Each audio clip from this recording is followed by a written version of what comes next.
All right, fine. I'll do a show. Okay. You think I won't? You think I won't do a show? I don't even feel like it. I don't even feel like it, but I still will.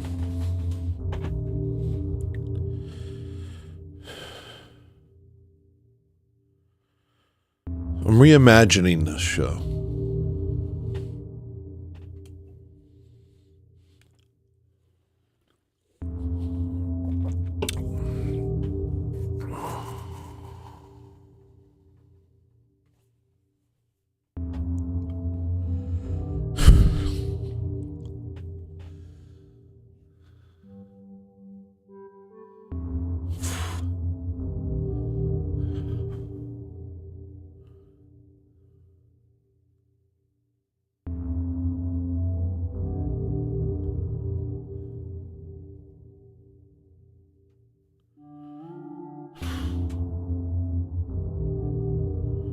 All right.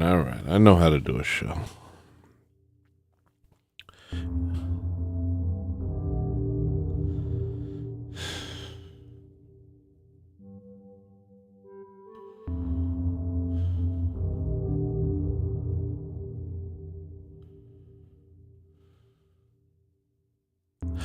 All right. I could do a show. You think I can? I could do a show. You still too.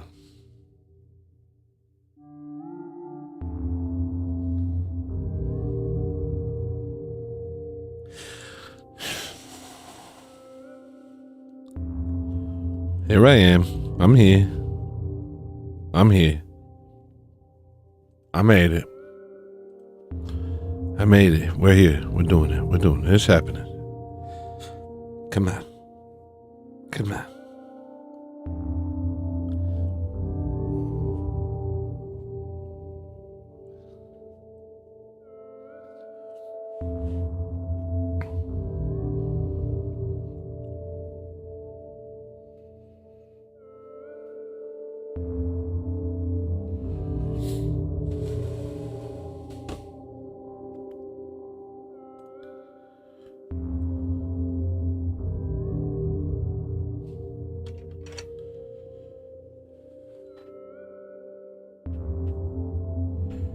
I do think everyone will eventually agree with me.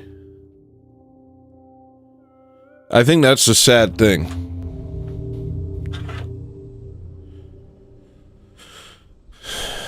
Is that most people are caught in a web of lies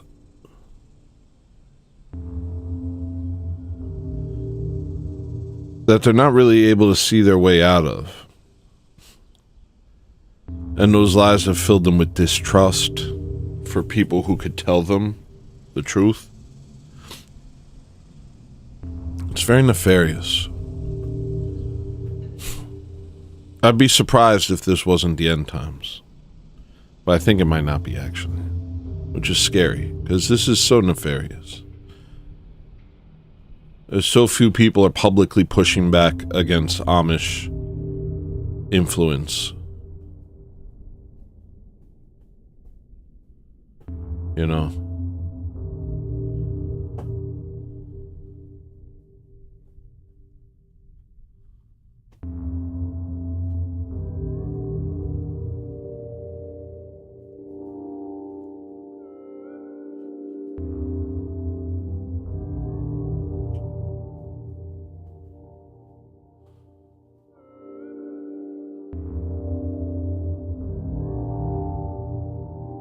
And when you do, people attack you.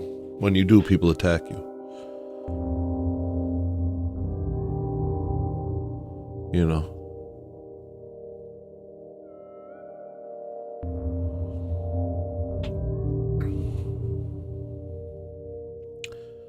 But I talk to my black friends and they'll talk about white people doing stuff to them, but it's not white people, is it?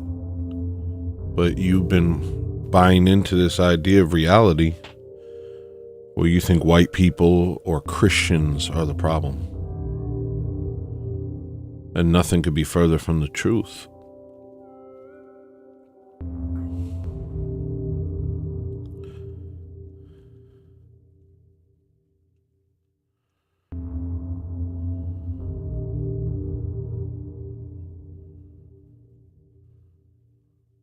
And when you hear about the things happening in Ireland, in the UK, in Germany, in Sweden, in Canada, when you hear about these things and you just dismiss them, pretend they're not happening. I don't know. The lie is so flimsy that I can't imagine it's going to last much longer. Like, how could this continue? I don't see how it can continue. These lies are so flimsy. It is the Amish. If we remove the Amish from our countries and let them deal with their own crap, send them all to their homeland, which isn't theirs, but we've given it to them. Let them have it and let them reap what they sow. Cut usury out of our countries and remove the heads of state who are completely bought and sold by these corrupt banksters. You'd be surprised how much we're actually capable of getting along. And then the lines would be a lot more obvious. You'd start to understand why I talk about Islam. You start to understand how important worldview is to the character of a nation, and how important religion is to a worldview, and how the belief in evolution and materialism and liberal pluralism and how these things led to the chaos that we're seeing now in the world. And the people who come on like JL and sit here and talk like nothing's happening, I can't tell. Like, I take people at face value. I can't tell if they're lying or if they're ignorant. But it's not like the information's impossible to find. It's like you create mental blocks so that you don't look at it. But it's not like we're living in the 90s. The information's available. It's not hard. But they refuse to look at it or something. Is that what's going on? Because everyone I talk to, I can red pill. Everyone who's in good faith cares about what's going on in the world and is wondering why things are so effed up, I can red pill them. The only people I can't red pill are these faceless entities on the internet who keep attacking me. And I don't know what they are. You know what I mean? If I see you, I can red pill you. There's no way you can withstand what I'm saying. I mean, maybe there is. I know one person comes to mind who is very resistant, but they're also deeply entrenched. I think once you're deeply entrenched in a worldview, it becomes harder and harder to dislodge from it. Even when all the evidence tells you that it's wrong.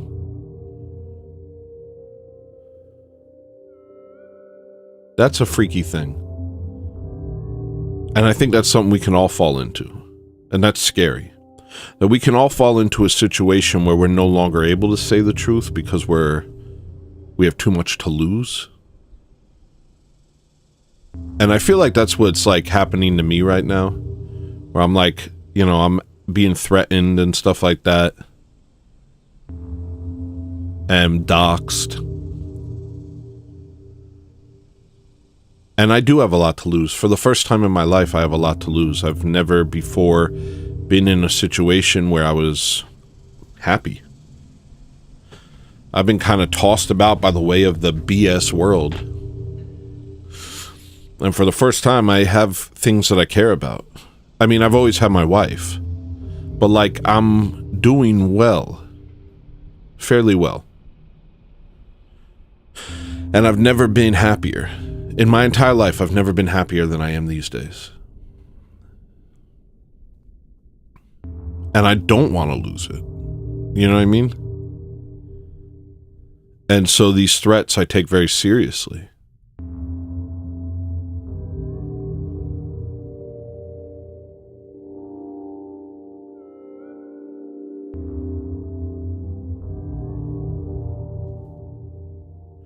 You'd be surprised how seriously I take them.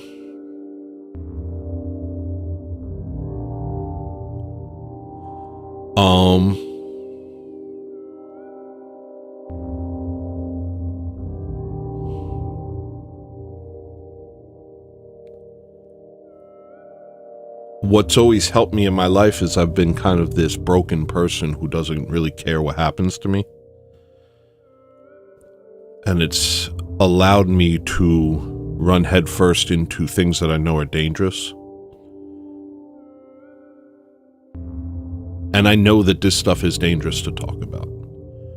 Because this is what crumbles the world as we know it. What I talk about is what crumbles the world as we know it. And brings the Amish elite to their knees. If everyone just wakes up, then it's over. If everyone wakes up, it's over.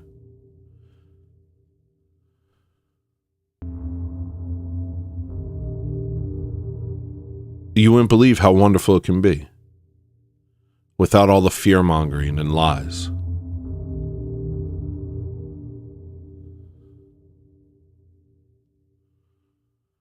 It could all be so simple, but you have to make it hard.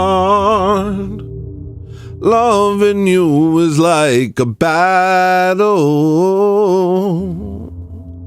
and we both end up with scars.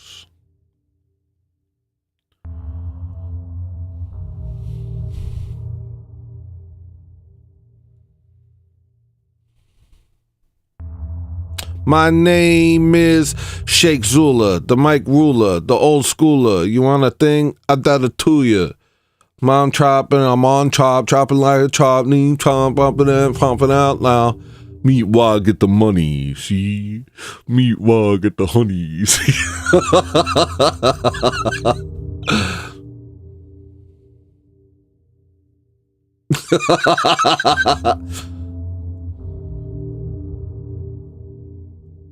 So yeah, you can become deeply entrenched in the life. So there are reasons why you wouldn't talk. Most of the people I know, it's better for them if they don't speak up, but it's not going to be better for them for long. You know what I mean? Eventually this stuff is going to come to a head. It already has in many countries. And it's going to be do or die. Do or die, do or die. For me, there's a reason. Different day, different season. I've been looking for my way out, Caught a glimpse of the kingdom. Now I can't stop thinking about it. You guys want to hear that song? That song's fire. I'm going to show you. What's it called? Hold on, let me find out what it's called. ColossalSquidRecords.bandcamp.com. Yeah, you can listen to it on iTunes. Yeah, you can listen to it on iTunes. All right, listen to this song. You guys want to see how nice I am with it? And that's, oh, very nice. You're talented and smart. I know.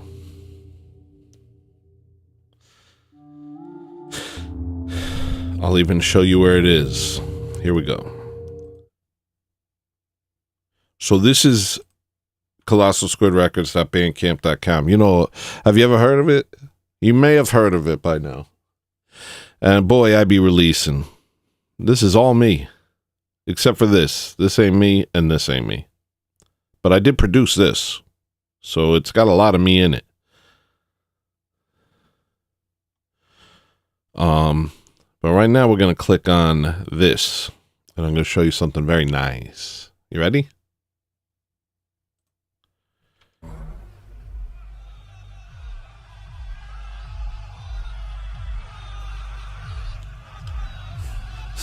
Keep a backlog of my thoughts while I drift. Keep a catalog of the things I did. I ain't never meant that much to the kid. Never seen to realize what the fuck he is.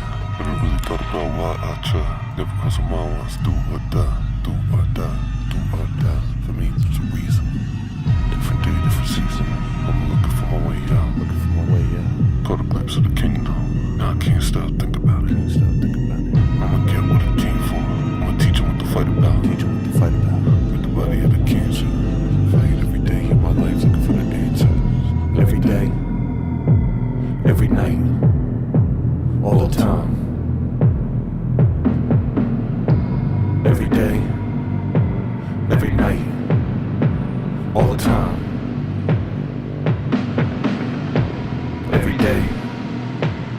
every night, all the time,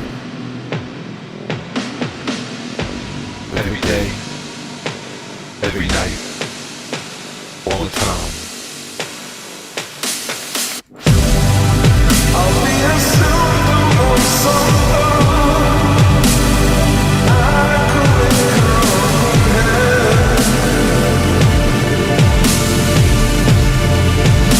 A million years away, so what should I say?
I'm gonna let go into the next song.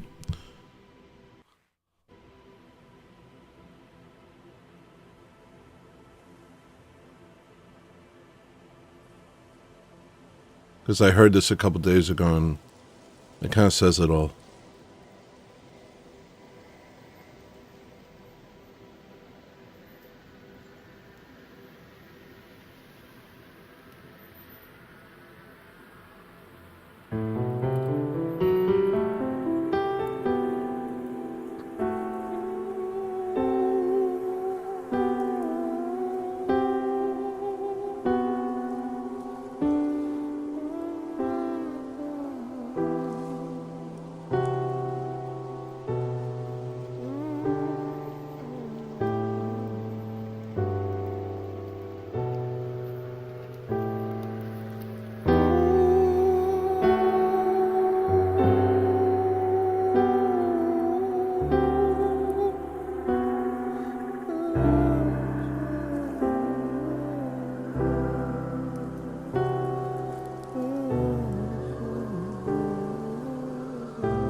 Till the moon, till workers to start, don't support their order, insubordination.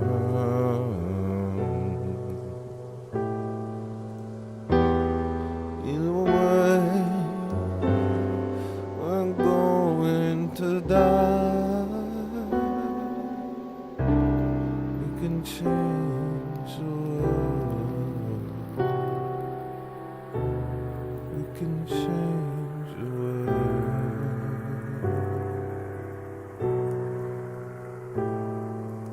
Please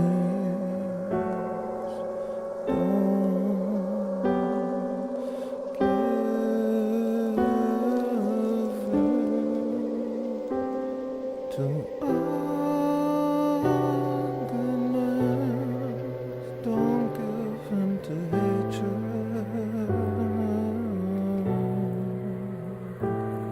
They scream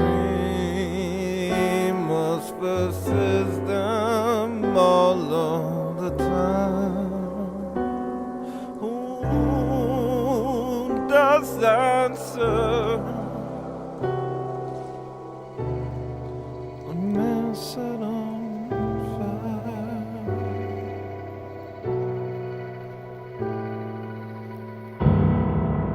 Your ability to care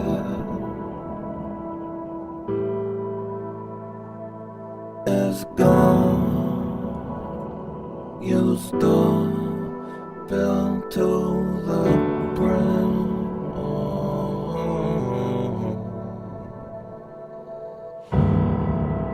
There is only so much, only so much you could take for the other side pulls you in.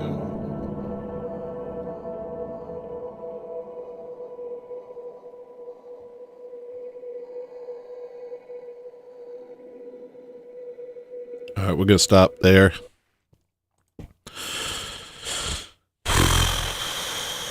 Anyway, what were we talking about?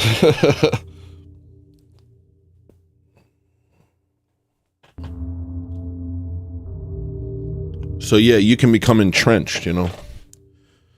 And I can understand it, and I can sympathize with people who have a lot to lose.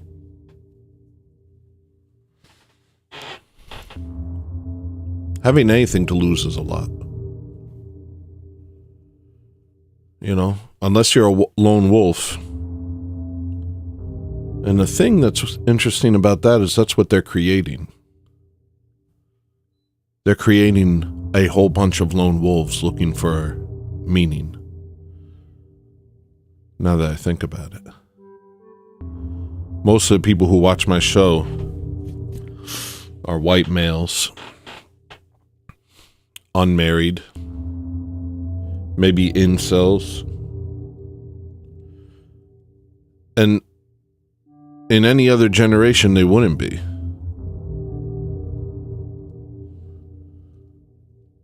But we have this artificially upheld society and culture that excludes them from everything.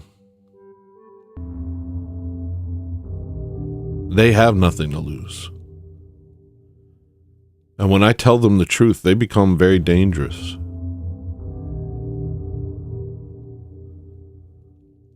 To the lie, not to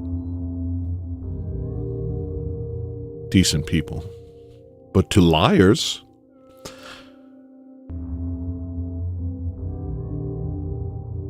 Whole bunch of lone wolves inspired by the things I say. That would be dangerous to liars, wouldn't it? Huh. I guess I didn't think about it like that. Kind of makes you understand why people are trying to shut me up, doesn't it?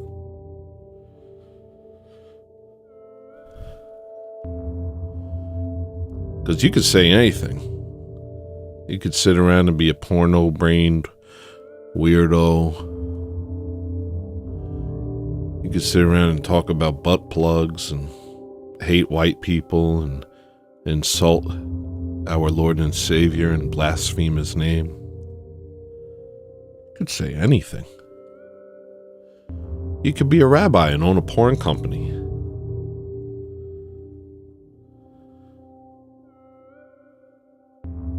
You could say kill all white people.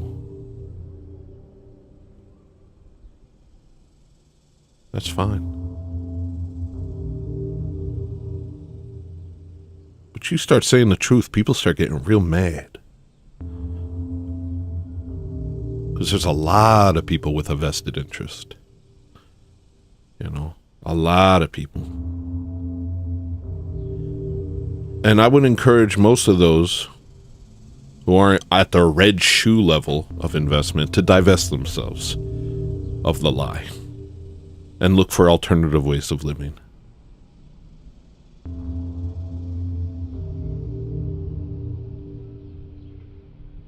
Because we're gonna die. Either way, we're going to die. You can change the world. You can change the world. But then, what do I say after that? Please don't give in to ugliness. Don't give in to hatred, no. They scream us versus them all of the time. Who does that serve? A man set on fire.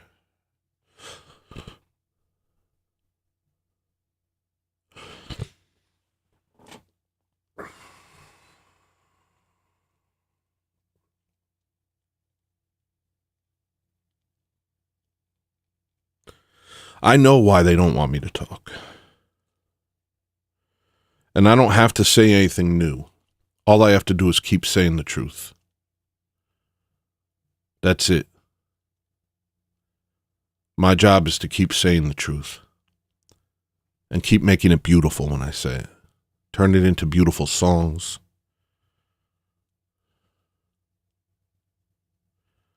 And say it with love. Say it with passion. That's how powerful the truth is.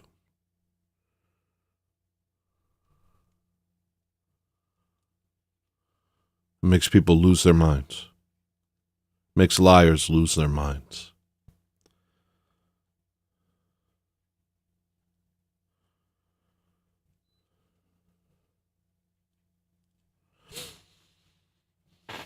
But y'all gonna learn. Out here, it's a monarchy from now on. We don't tolerate dissent. So careful. You had your fun. It's all over now. You had your fun. But this is a monarchy. I'm going to show you what monarchy looks like. This is a return to monarchy. I'm getting practice. Because I'm going to be the first czar of America. Me and Nick. But he's got to become Orthodox first. If he doesn't become Orthodox, I can't let him be czar. I just can't. I can't do it. I can't in good conscience let him become the czar of America. It'll have to be me. And y'all going to learn because we're going to start getting practice over here. Dissenters will not be tolerated. Y'all play too much.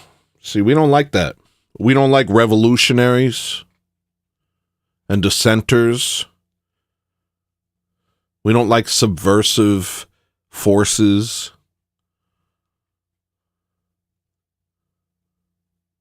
Pornographers. Lying journalists. We don't like that stuff. We're going to make you go bye-bye. We're going to make the liars go bye-bye. Because this is a monarchy from here on out. This isn't a constitutional republic. Sorry, guys. It's a monarchy now. So play around if you want to. Go ahead and play around if you want to.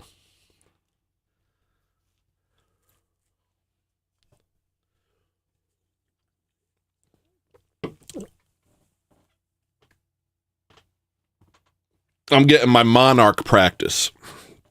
I'm going to get good at being a czar. This is practice.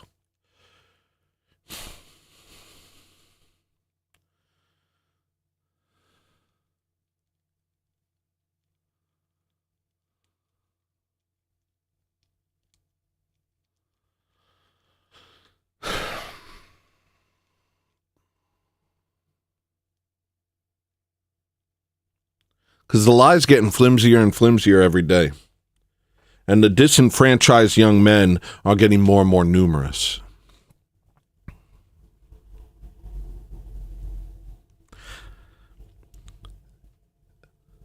And as the disenfranchised young men learn the truth,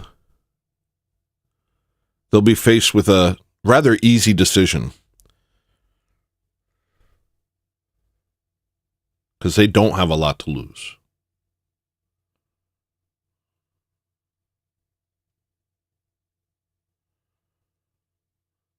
And they could dislodge themselves from the lie very easily. And you'd be surprised how many fat whites are sleeper cells. Hey, Amish elites, you'd be surprised how many fat whites are sleeper cells.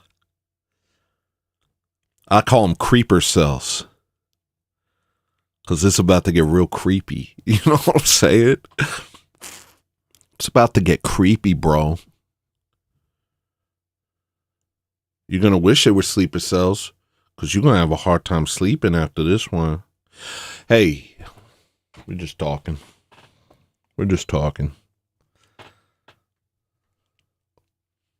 I'm here to dislodge the fat whites from the lie.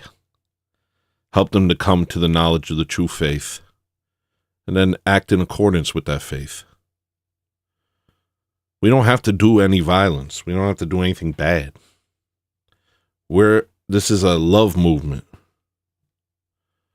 All you have to do is be a good person. What does St. Paisios say? No, it wasn't St. Paisios. Do not hound after evil. Ignore evil. Hold on, let me find it.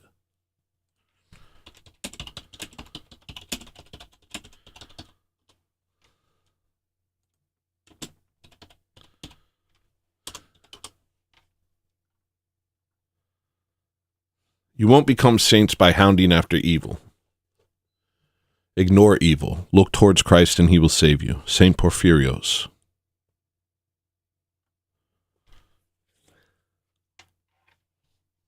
Real. So I'll keep talking, but I don't want to hound after it anymore. You know, I'm not gonna. Well, I don't know what I'm gonna do, to be honest. I have no idea what I'm gonna do. Even right now, I have no idea what I'm gonna do in this show. I have no idea what I'm gonna do tomorrow. I keep it loose on purpose to allow for spontaneity. I do have notes. I've been building up notes for a while now.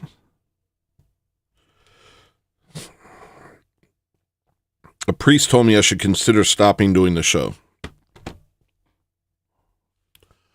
Consider. He said if I can't deal with the baggage that comes with it, I should consider stopping. But I can deal with the baggage. I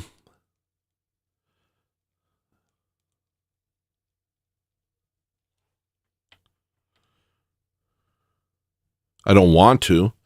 I would rather have an easy life. But I think it's too important to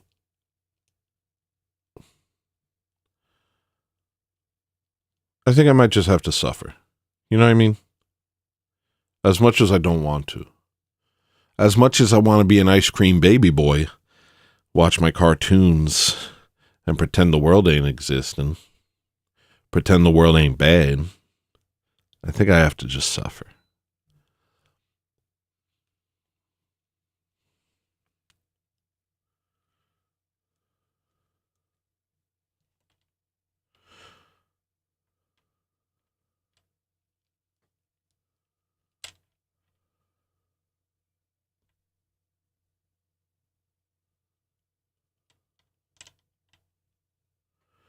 Do you want me to just start reading notes, reading random notes? I don't know if they're good. I think I'm going to do that for a minute. When whites watch sports, what are they cheering for?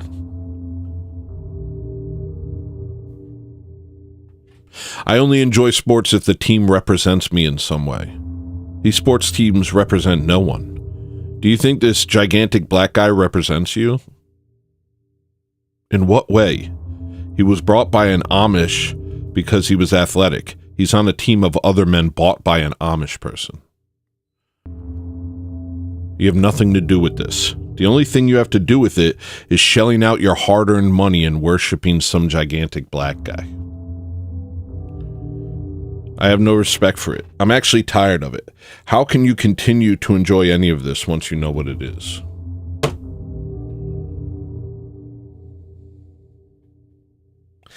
Everything seems like cuckoldry to me. Truly. Listening to rap music seems like cuckoldry to me.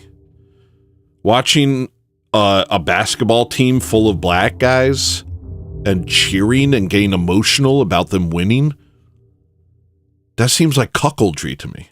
That's not your team. Those people have nothing to do with you. What is their location? They don't represent you in any way, shape, or form. I don't get it. It's all cuckoldry. All of it. I can't relate to any of you. Like, where's your self-respect? Back in the day, a team used to represent the people of that area, you know? Now it's just a bunch of Amish people buying people like slaves. I'm going to have the best Pokemon deck of all the sub-Saharan African. It's over 7 feet tall. And then they compete against each other. And you pay for it. You buy the jerseys. You get emotional when they lose.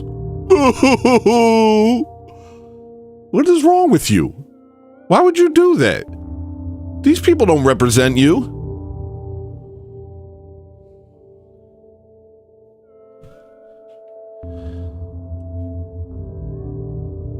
I don't get it. I don't get any of it. I have too much...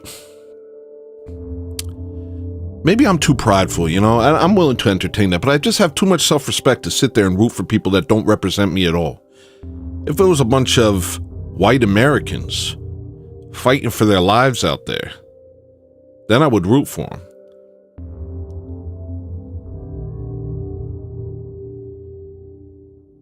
Or just whites or Christians.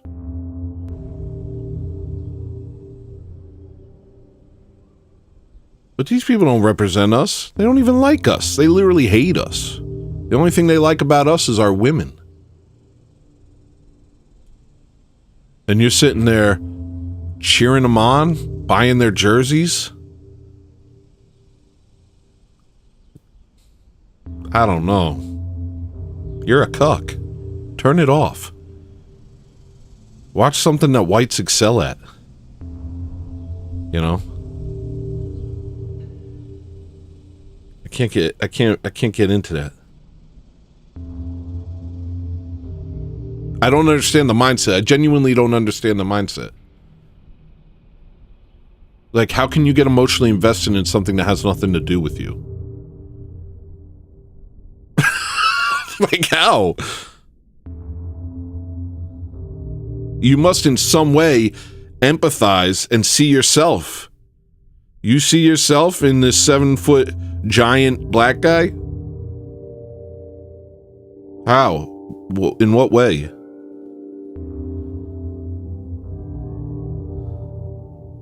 Because he lives on the same continent as you? I don't get it. I don't get anything. None of this represents me. That's why I'm like this. You know? Because I live in a culture that doesn't represent me in any way, shape, or form. And I'm told that it's because I'm weird. No, I think you're weird for accepting it. I think you're weird for playing along with obvious BS.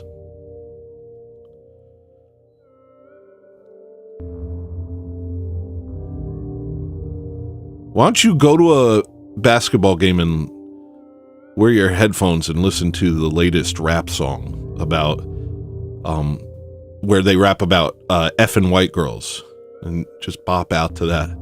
Heck yeah, dude. And then watch these giant black guys run back and forth and get emotionally invested and care about whether they win or lose. You're stupid.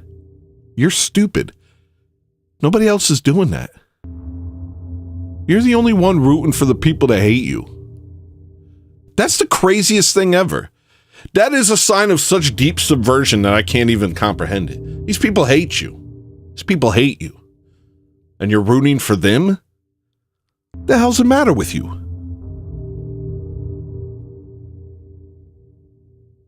I don't get it. Like, what's wrong with you?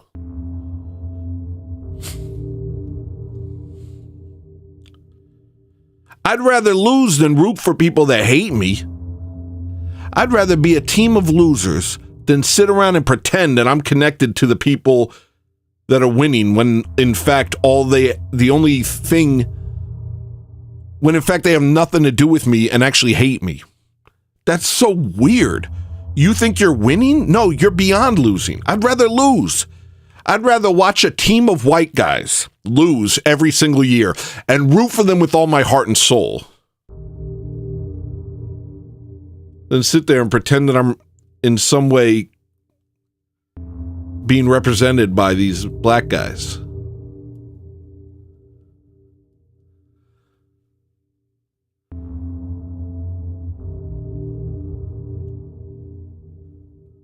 That's ridiculous.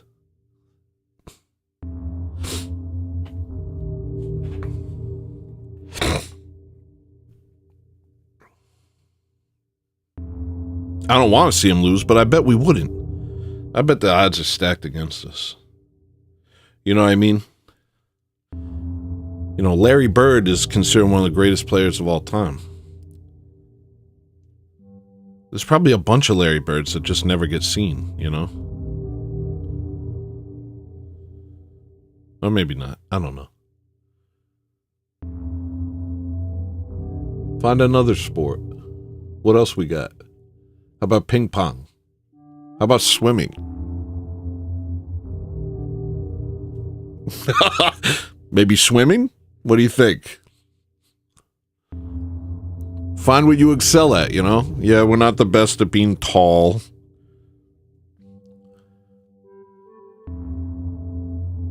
But we got other skills. Let's go follow that stuff. Instead of spending your life savings on sports betting, becoming addicted to Darnell Washington's dunks. The hell's I don't know. Does anybody else see that? It's just weird. I don't get people, man. I don't get people. I'm too tribal. I'm just too tribal, man. It annoys me when other people aren't. Because it's only other white people that aren't tribal. Everyone else is super tribal. They're not looking for a multicultural anything. They're looking for their team to win. And they'll use whatever means necessary. It's only white people that are saying they're just excluding themselves from joy and happiness and togetherness, from culture and meaning, from group identity. Nah, let's live without all of those basic necessities. I wouldn't want to be called a racist. What the I'm sorry, yo.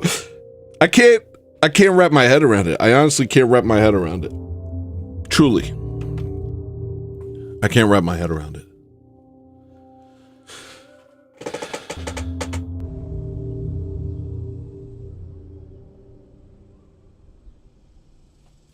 What else we got?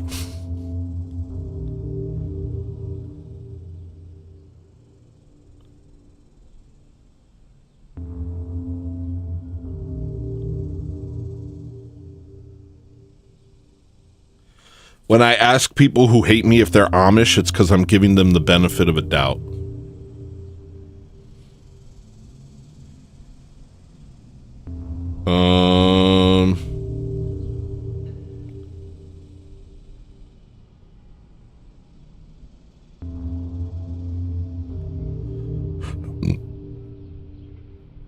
I don't know. I don't know if I've gone over some of this stuff. I also got some recordings.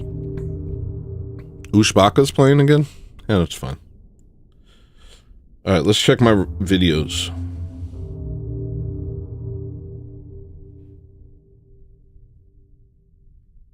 Oh, a lot of it's probably music.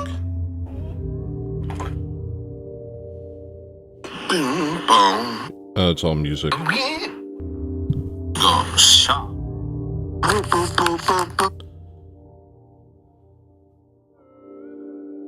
How do I do just videos? I don't understand any of this stuff anymore. Videos. Alright.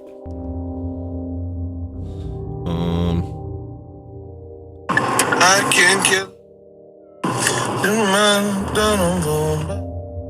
I can't do a show unless I'm honest and honest.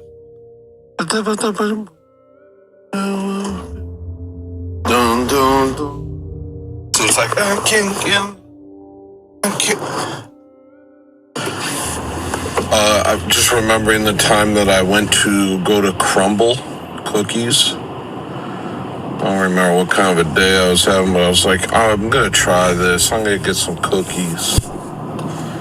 And I went in, and there was another fat guy, kind of dressed the way I used to dress, which was like a lot more colorful and stuff.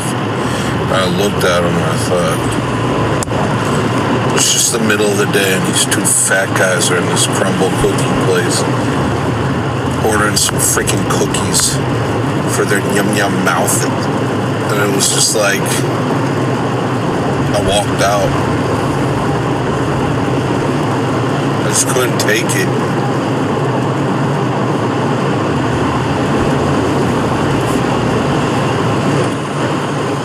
I couldn't take the idea of myself doing that. I was ashamed. I was repulsed by the idea of me doing that.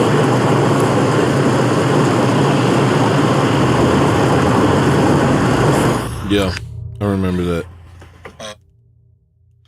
I like walked into Crumble Cookie one day. I'm like working. I'm like, I'm going to take a break and get a cookie. And I walked into the place and there was this other guy who just kind of looked exactly like me. Just another fat guy. Except he was dressed how I used to dress back in Brooklyn. And I was just like, something hit me and I was like, this is pathetic. This is pathetic. I can't do this. I can't do this. This is the gayest thing I've ever done. Let me get a cookie, just alone. Just alone getting a cookie for myself. It was just like, I couldn't respect myself. I became disgusted with myself and walked out. There's all these little girls behind the counter.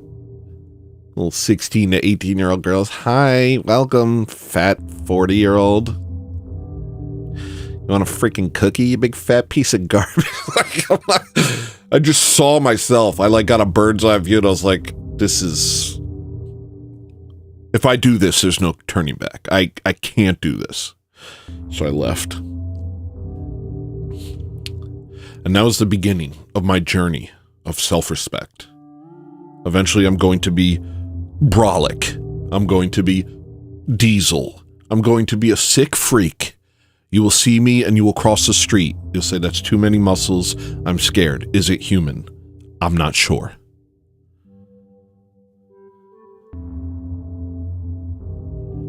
All right, what else we got? Atheism is sophistry. Look up Lawrence Krauss, defining nothing. And he, the definition, if there's a, defining nothing means it isn't nothing.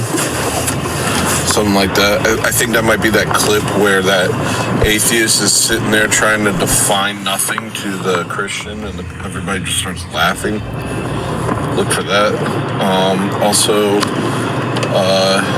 Tolkien wrote his own language, He was very single-minded and dedicated, a genius, He's dedicated to his work, so you don't have to get caught in the weeds of all this stuff. You can just focus on your work, that's fine.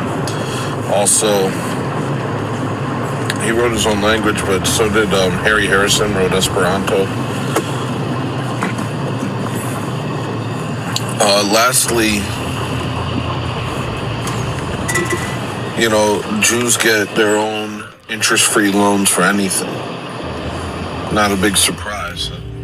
They own all the banks, and usury is a sin, but you can't sin against Goyim, so it's not a surprise to find out that all Jews can get interest-free loans on anything they want. Wow, what a big old surprise. But I'm thinking about it, I'm thinking, blacks have their, people of color-only spaces, black-only spaces, black foundations, and stuff like that. And I was thinking, natives have, their own hospitals and all sorts of stuff like that. And I was thinking, the only people who don't have specialized things for them are whites. Everyone else has their little things, but anytime whites get together in any way, shape, or form, it's deemed evil. We're literally the only ones without privileges, and they call us privileged. Here's another thing. They dislodged Christianity from whiteness and then started to attack whiteness as if Christianity wasn't directly tied to it. It's been 2,000 years of white Christianity, of European Christianity. And then they give us this identity crisis where they subvert our religion for 100 years, make fun of our God, they have a systematic making fun of and tearing down of the Christian faith in movies and films and TV, in books, in art, in every way. In music, give me a freaking break. In music, give me a freaking break. And they just beat us over the head, tell us that it's a lie, tell us that it's evil, tell us that it's the cause of all the world's problems. All the priests are rapists, this, that, and the other thing. And just, as well as going into certain churches and subverting them from the inside as best as they can.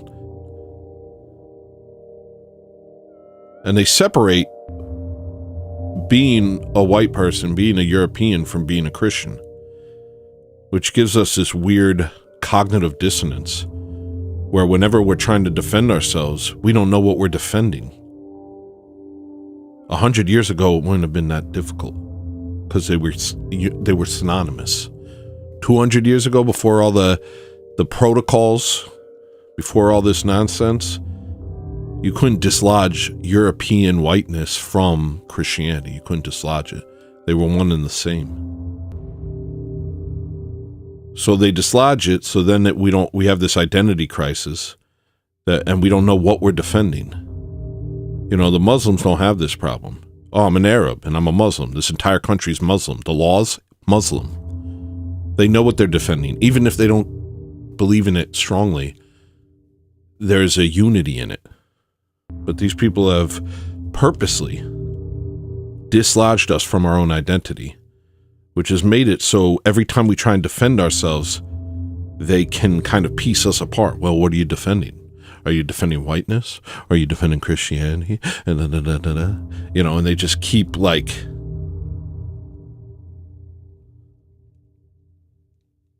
and they say as much in the protocols, removing us from our nation, removing us from our identity.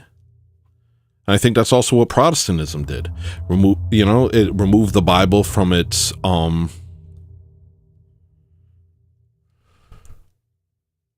context, which is the church. So then it became just this book that could be interpreted to mean anything. And then, you know, create a bunch of... I'm sure a lot of these cults were created by CIA, you know? Well, I don't know that, but they could. And there's documents saying that they would do false apparitions and create miracles that weren't real to get people to do certain things. There's all sorts of stuff like that. That's documentation that's out there. Jay Dyer has gone over it. So you dislodge us from our identity and then you attack our identity, and we don't know how to defend because our identity has been fractured. So actually, I don't think we can do anything until we return to Christ. And unless we return to the Orthodox Church instead of the many fractures that came off of it that were easily dismantled by the Amish elite, then we're hopeless. If you return to some sort of stupid, vacant Protestantism, then what do you think they've been attacking this whole time? Catholicism? What do you think they've been attacking this whole time? It was easy to destroy these things. Catholicism was born of pride.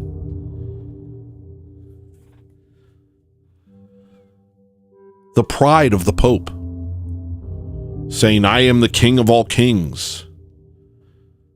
I'm the head of the church instead of Christ, essentially. And there's tons of writings to back this up. Dictatus Papae, the writings of saints that say even if the Pope contradicts God, we listen to the Pope. All sorts of nonsense. Well, it's very easy to dislodge people from their identity when their identity is so obviously stupid. People were disenfranchised with the Catholic Church. That's how Protestantism happened. But then Protestantism was Christianity without the church. It had no legs. It had no ground to stand on. And it just kept transforming and splitting, and anybody could come in and scoop your entire congregation with some cultist mentality, and they had no way of knowing better. Who's to say you're right and I'm wrong? We're all just interpreting this book without the church fathers, without the saints, and without the church itself. So how can we defend ourselves if we don't have an identity? And how can we return to our identity if we return to the versions of our identity that fractured us in the first place? We need orthodoxy. There is no other way. We need orthodoxy. Otherwise, we don't know who we are. And there's no and there's no reason for them not to pick us off. Because we're just a bunch of lone scavengers. We have no identity.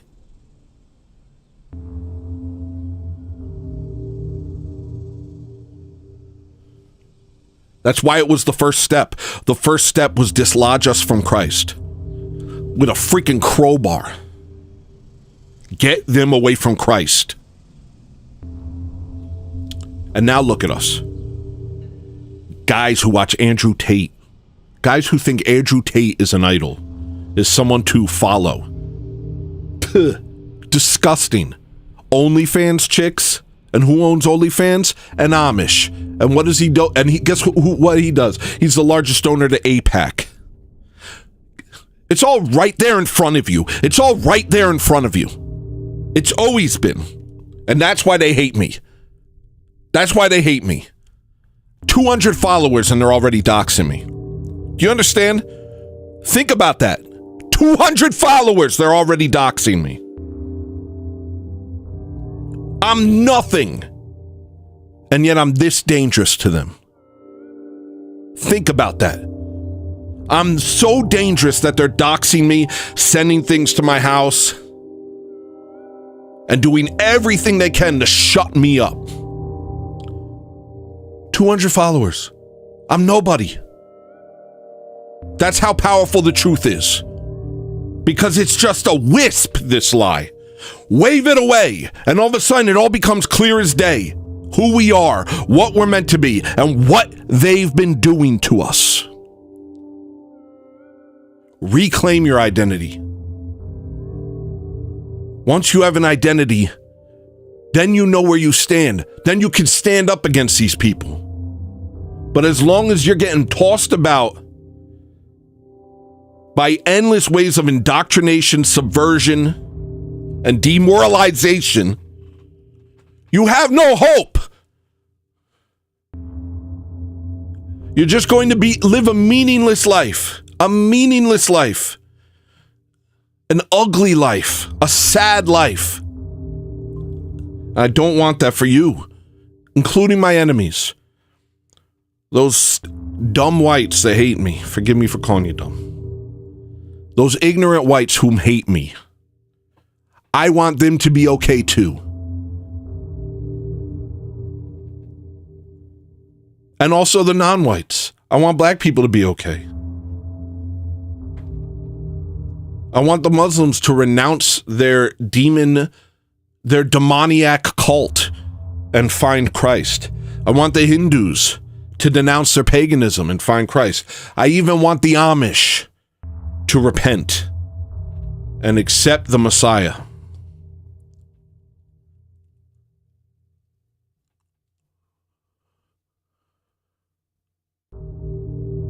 But how are they going to do it if we don't do it?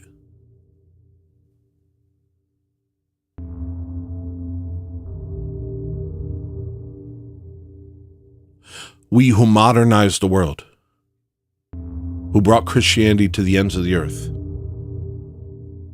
If we don't reclaim our heritage, if we don't reclaim our identity, why would anybody else take it seriously?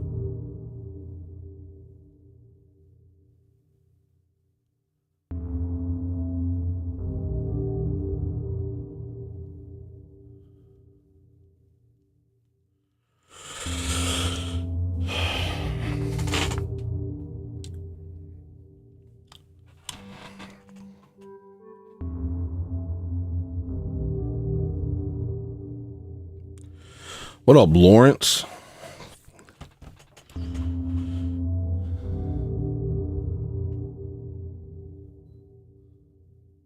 Let me take 5.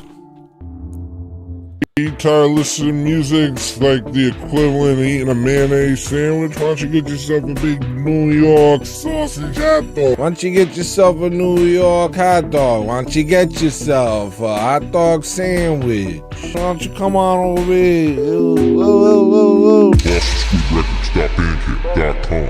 GlossonStreetRecords.bandcamp.com. GlossonStreetRecords.bandcamp.com. You tired of making bad decisions all your life? Why don't you make one good decision once in your life and buy my freaking music?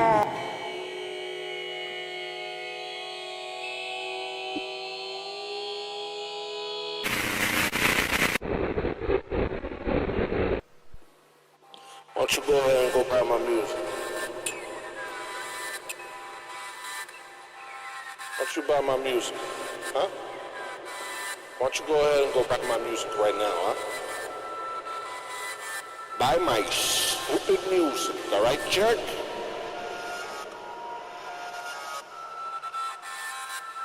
What are you, polyamorous? Buy my music. Come buy my music. Hey, come on, click the link, go to the sink, take a drink. We got our CDs and tapes of it. Buy that stink, cause you know it's stinky, cause we get funky over here, people. And I ain't no funky monkey, man. Colossal Squid Records, bandcamp.com. Yeah, you can listen to it on iTunes. Yeah, you can listen to it on iTunes. You can listen to it on Rhapsody?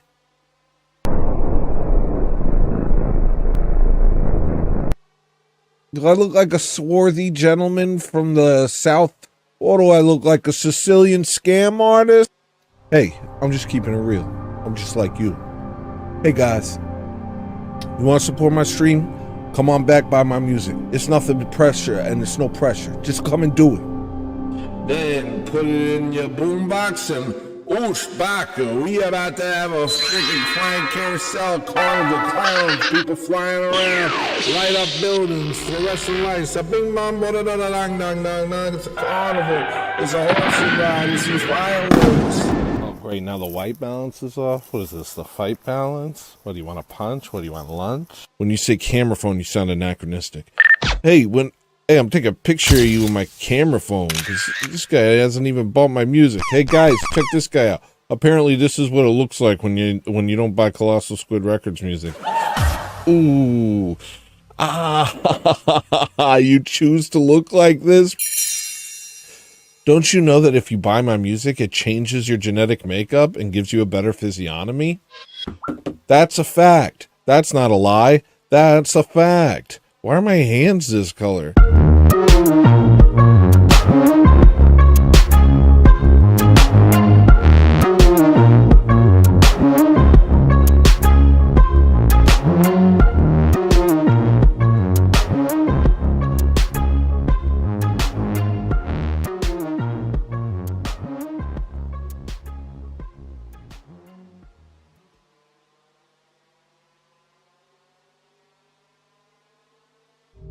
All right, I'm back. I can't see. I'm back. I'm baguette.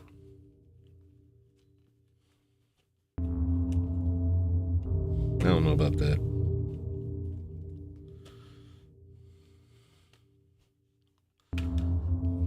I cannot see. Let's make some beats. Computer. All right. Let's see what we're working on over here. I liked what was going on last stream. I also have all those song ideas on my phone. I also want to finish Bozozoku, which is closer to being finished than I realize.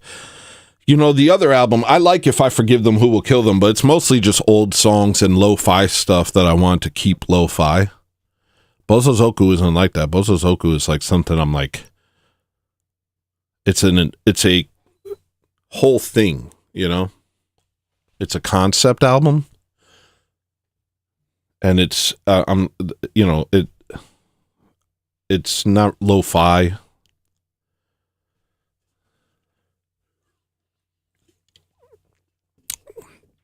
It's serious business. I can't get lost in the music, 'cause I know what it means.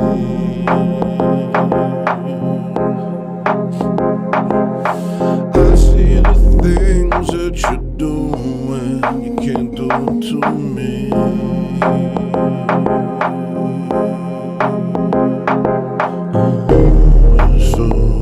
So we'll do.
Music, 'cause I know what it means.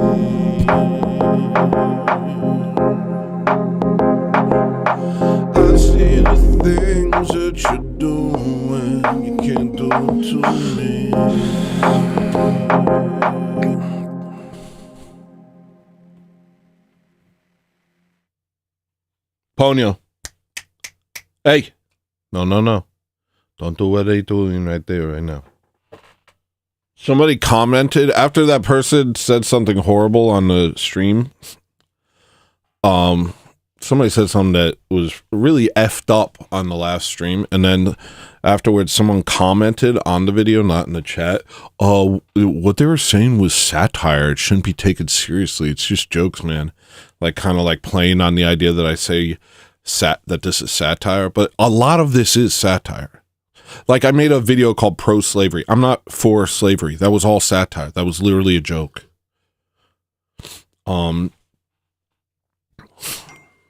So a lot of it, yeah, obviously when I talk about Christianity, that's not satire. And when I talk about Amish power and Amish subversion, that's not satire. But a lot of it is. It's not like, I'm not trying to cover myself by saying everything's satire, but some stuff really is. And people are stupid.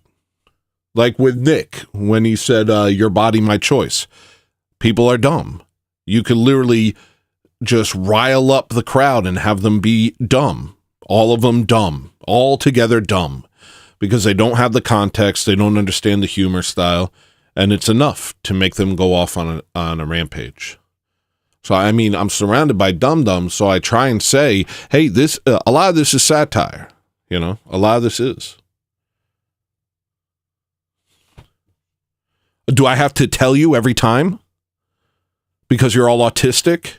What's that scene with, hold on, getting away with it? Hold on.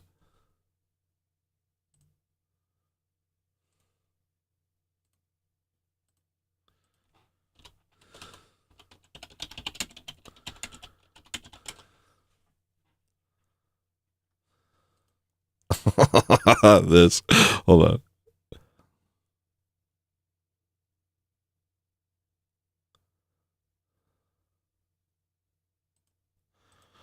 Right here. You're okay with going in the trunk? Bingo.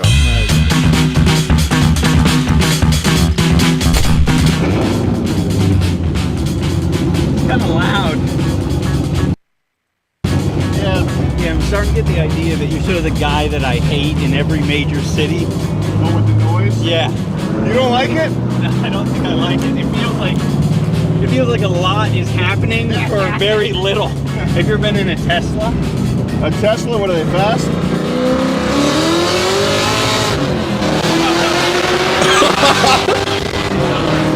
Tesla speed? You got a Tesla motor. That's why it's so fast. It's got the Tesla motor.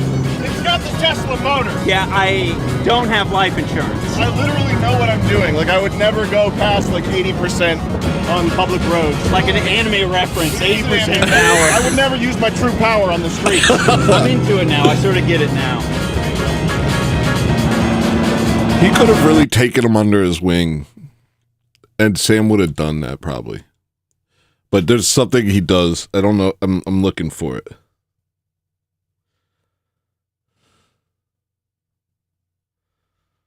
I think it's over here.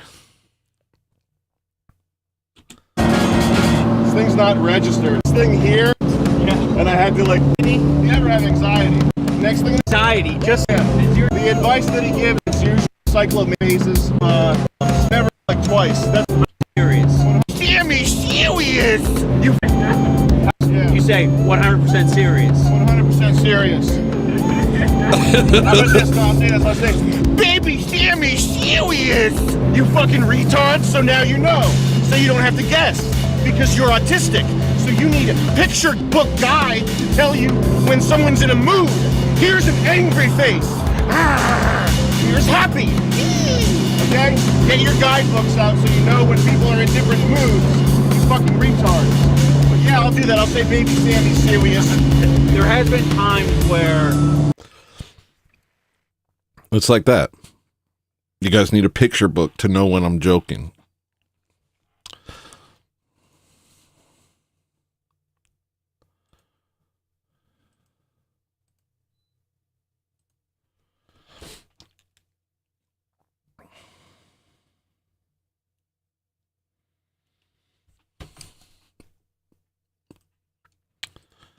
All right. He called you a retard, not me. I would never say something like that about you. I want you to succeed in life. The people that like get on my stream and try and like insult me and bring me down, like I feel for them. You know, because I've been, you know, it's easy to say mean things on the internet. You know what I mean? But this is a little obsessive, and it just reeks of seething. I just see somebody in a dark room, just like so miserable. And I don't want that for them. I literally don't want that for them.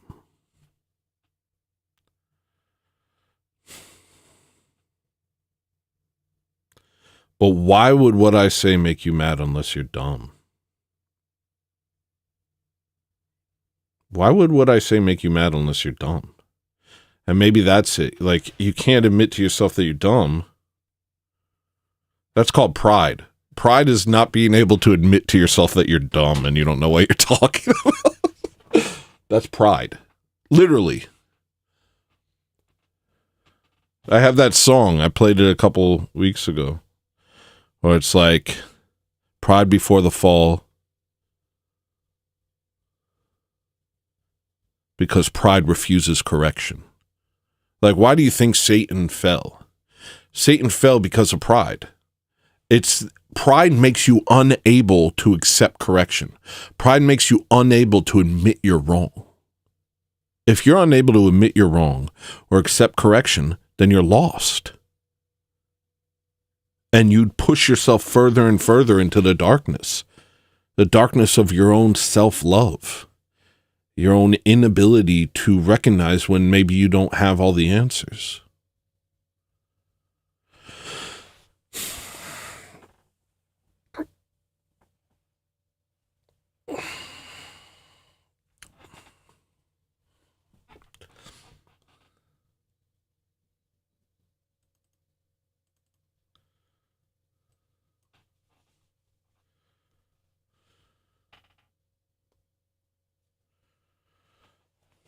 Yeah, I know. I represent everything they hate, but it's just like crazy.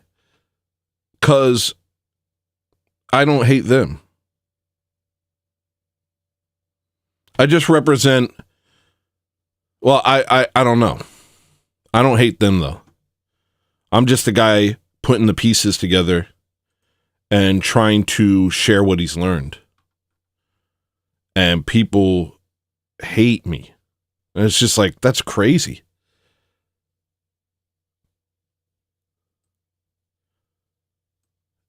I'm worried about them. I'm worried for them.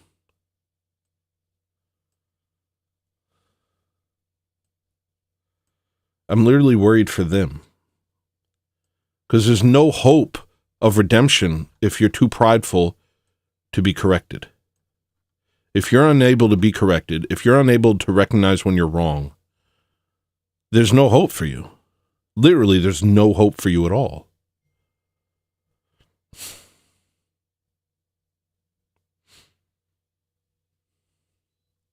What did St. Anthony say?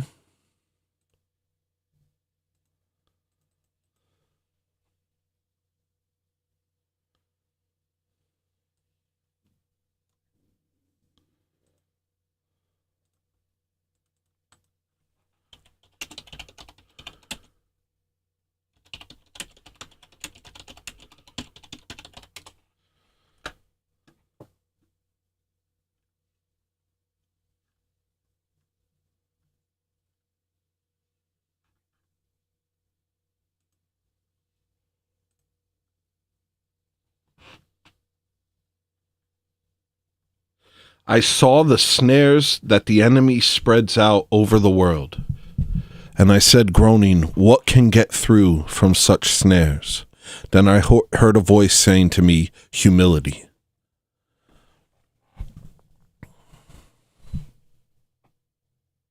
There's no other way. And I know I'm not like a great example of humility. I know that. But there really is no other way. Humility is the only way through. How can you repent if you're not humble?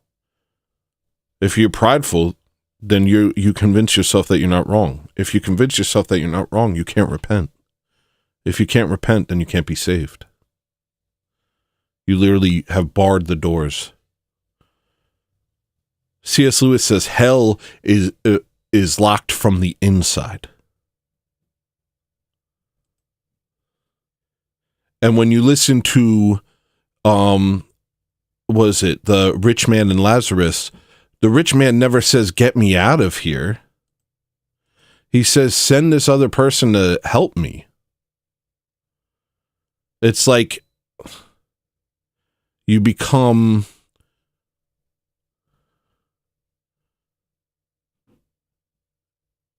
he never repents, he never tries to leave anything. He literally just says, "Send Lazarus to give me water." It's almost like he became the purest form of what he is. He's still that rich man in hell. What up, JL? Good to see you, man. Good to see an honest man. We don't hate JL, just so you know. I think that JL's honest. His criticisms towards me are based out of what he thinks is true. I don't think he hates me, and I don't think he's trying to dox me or anything like that. Until proven otherwise, that's what I'm going to assume. But so Lazarus, the rich man, it's like he just became like a solidified form of the rich man. He's in hell, saying, "Send Lazarus to give me some water down here, because it's really hot here in hell. I don't like it. Hello? Hey, Abraham, send Lazarus to give me some water." You know, it's just like real talk. God bless you, JL. I love you, man. Honestly. And I really enjoyed our talk. Sorry for calling you names. I get worked up. I'm working on myself. I have a long ways to go. Anyway. Yeah, so that's all. Pride makes you unable to be corrected. It literally makes you unable to be corrected. And that's why C.S. Lewis says hell is locked from the inside. All right, let's check this album out a little. I think that I replaced My Enemies. It's pretty funny. Yeah, let's listen to the new version of My Enemies.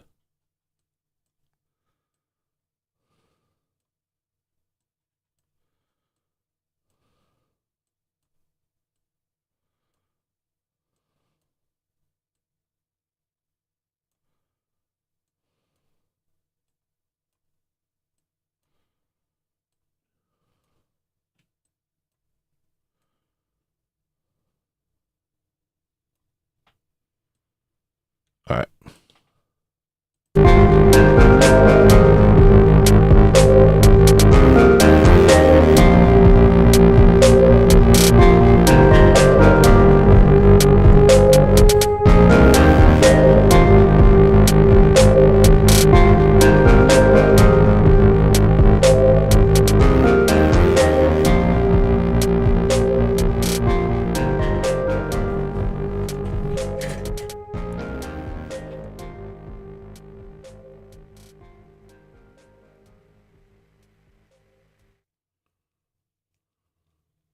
When I get angry, I say things I don't mean.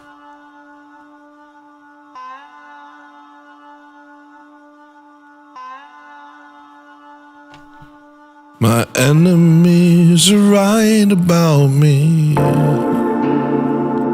but we sail to Armageddon. My better days are far behind me. A reset, I really want. They'll bring a rope to shut my throat.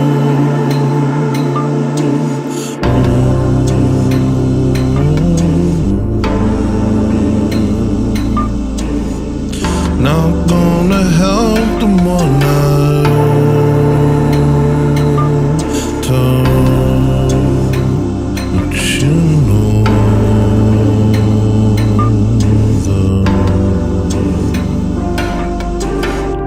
falling out of my bed again, blowing up to the size of an elephant. It needs work. I could maybe sing the whole thing again.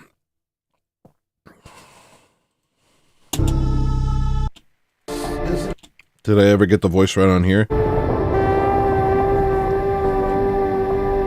Alright, I'll check back on chat in a little bit. Okay, I'm gonna leave. I'm not gonna look at chat for a little while because I just want focus.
One foot heavy like broom.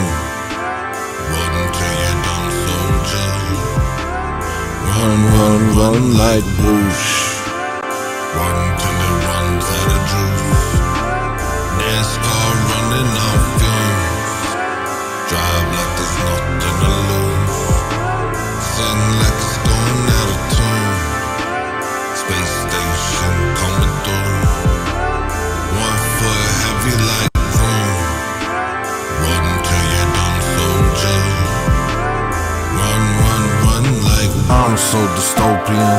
Ever since I entered the fallopian. Ever since the doctors cut the rope and then pierced me with their potions and took me from my mother's arms and sold me into slavery. I'm lonely in my bravery, learning how to cope with it. I don't let the electrical lines rope me in. Split the sky in pieces like linoleum. Fat and full of lies, I turn to soap for them. You died and they use you for your sodium. Oh, how dystopian. Look at how they taught them to be Bolsheviks. Told them how to shatter from the podium. How was that appropriate? Staring at the ceiling, feeling coping, man. Want a friend but won't be left alone again. Hiding in my zone again. Haven't spoke a word to any woman, man. A holy man. Busy listening to jets fly over my home. I can't be bothered to be a real custodian. I just hit the pedal to the metal when they tell me slow, man. I go whoosh. Run till it runs out of juice. NASCAR running on fumes. Drive like there's nothing to lose. Sing like it's going out of tune. Space station coming through. 1 foot heavy like broom. Run till you're done, soldier. Run, run, run like whoosh. Run till it runs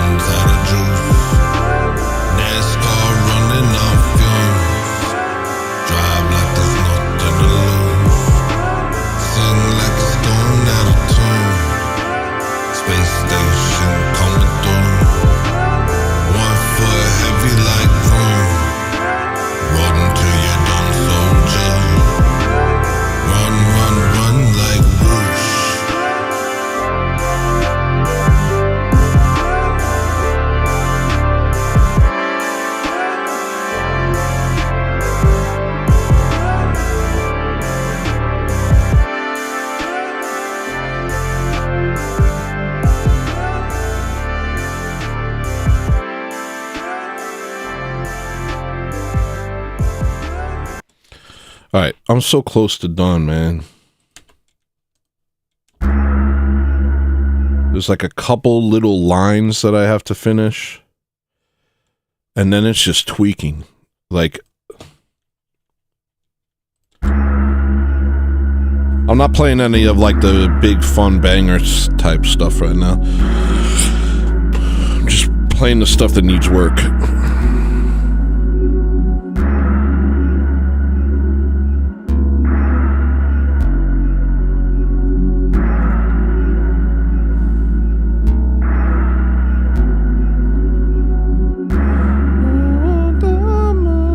See, that needs words.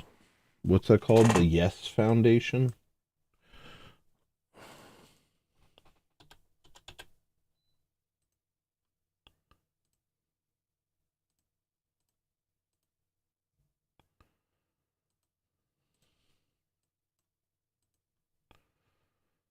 Rock Girl Vox? What is that?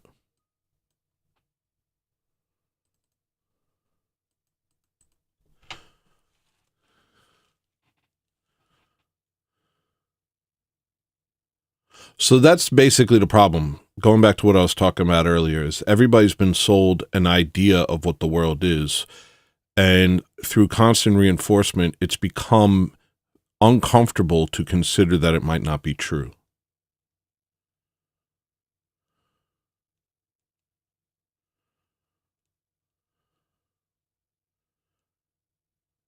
Not only uncomfortable, but potentially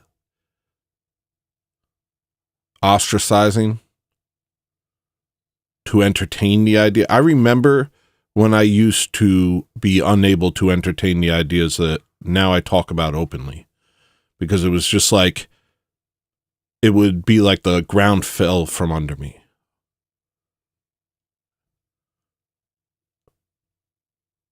So it could simply be that. A lot of people who watch me and get mad at me, it could just simply be that maybe they don't have huge ties to it. Maybe they're not deeply entrenched, but the worldview itself, for it to shatter in front of them, is a very scary prospect.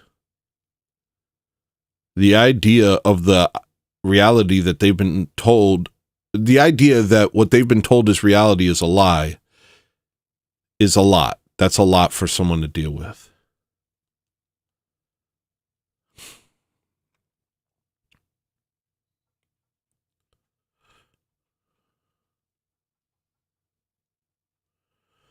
Especially because all anybody wants to do is just live their life, you know?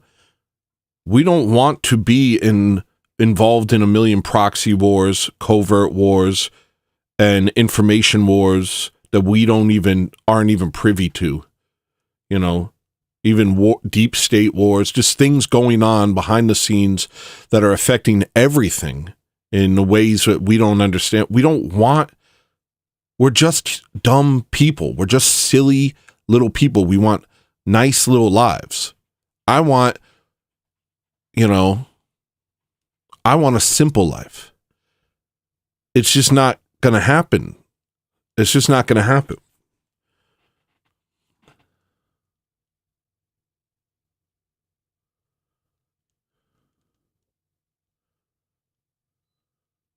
Because we're not meant to live like this. I know one thing, and that's we're not meant to live like this. We're not meant to be these disparate satellites connecting only through the internet and unable to really bridge the divide. We don't know our neighbors. We don't know our town. I mean, we know, some of us know our neighbors, but a lot of us don't, you know? I guess we don't have like a community, stuff like that.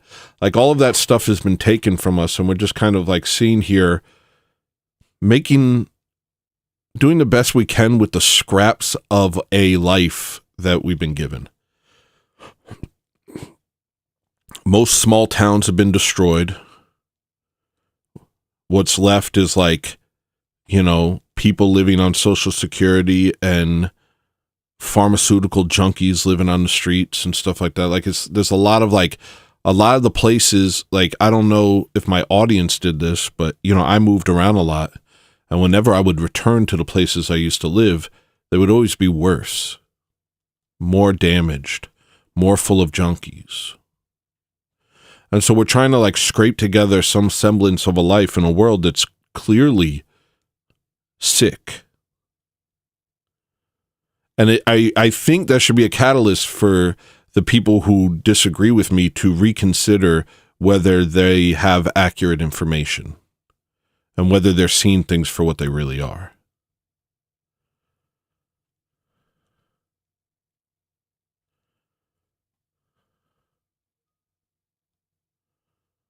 Because all I want is a simple life too. But I don't think we're going to be given that in this world. We are in the midst of 100-year covert war against all of Christendom. And most people have already given up the fight. They're not even a factor. They've abandoned Christ. They've abandoned Christ's church. Their worldview is basically, their worldview basically resembles like Netflix or something. And so they're not a factor. They're basically like they're, you know what I mean? They're already registered as, okay, so that's taken care of. We already beat them. Truthfully, that's if you're like buying into the world that they're selling you, then you're considered a defeated foe in a war that you don't even know is happening.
school villain caught in my crawl. Old school whispers carry my hat.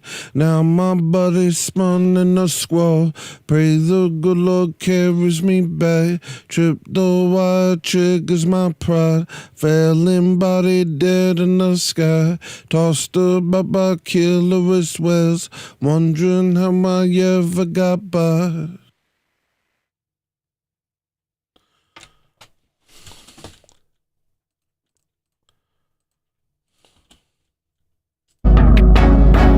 Old school villain caught in my crawl.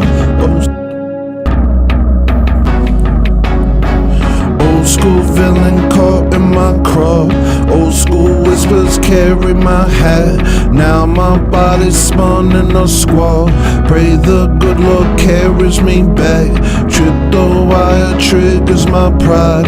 Flailing body dead in the sky. Tossed about by killerist wells. Wondering how I ever got by.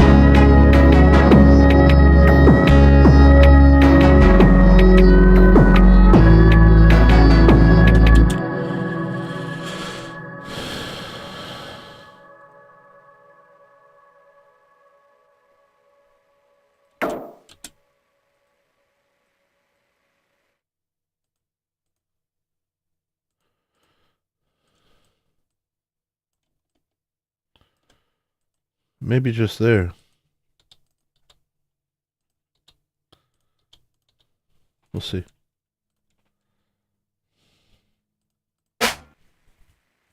That's fine.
Blow the whistle.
Wah! Wah! Wah! Wah!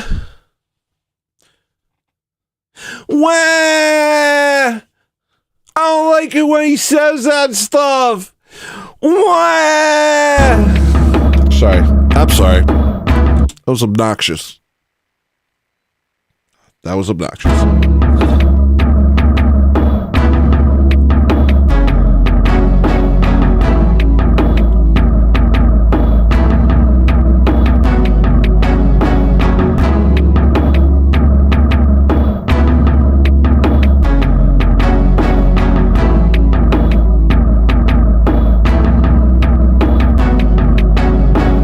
Old school feeling caught in my claw. Old school was first carrying my hat. Now my body's spun in a squall. Pray the bullet carries me back. Trip the wire, triggers my pride. Failing body dead in the sky. Tossed about by killer wrist west. Wondering how I ever got by.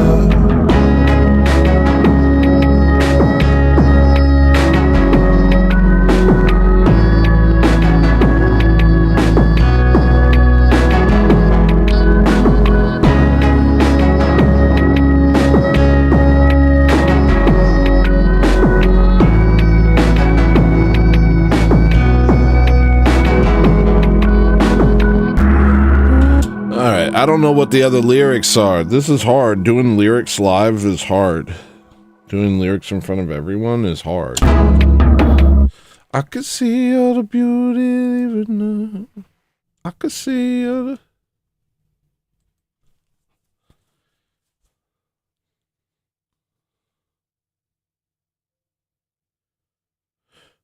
You know, it doesn't not make sense, you know.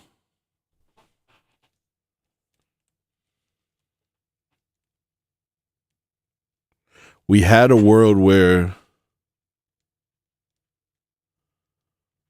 the path to God was clear,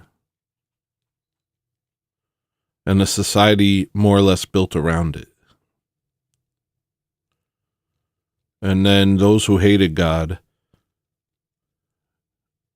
concerted all their efforts, all their money, all their resources to dislodging us from that society and from that truth, so that they could then convince us of what would make us easier for them to destroy. And as we abandon God, as we abandon the faith, all these beautiful things that we had started to disintegrate. And now everybody looks at us like we're trash, dude. Like, you should see how the Muslims talk about our women, yo. Like, they talk about this openly, even the female Muslims. Like, in UK, in Germany, they say they're whores. We can do what we want to them. It doesn't matter.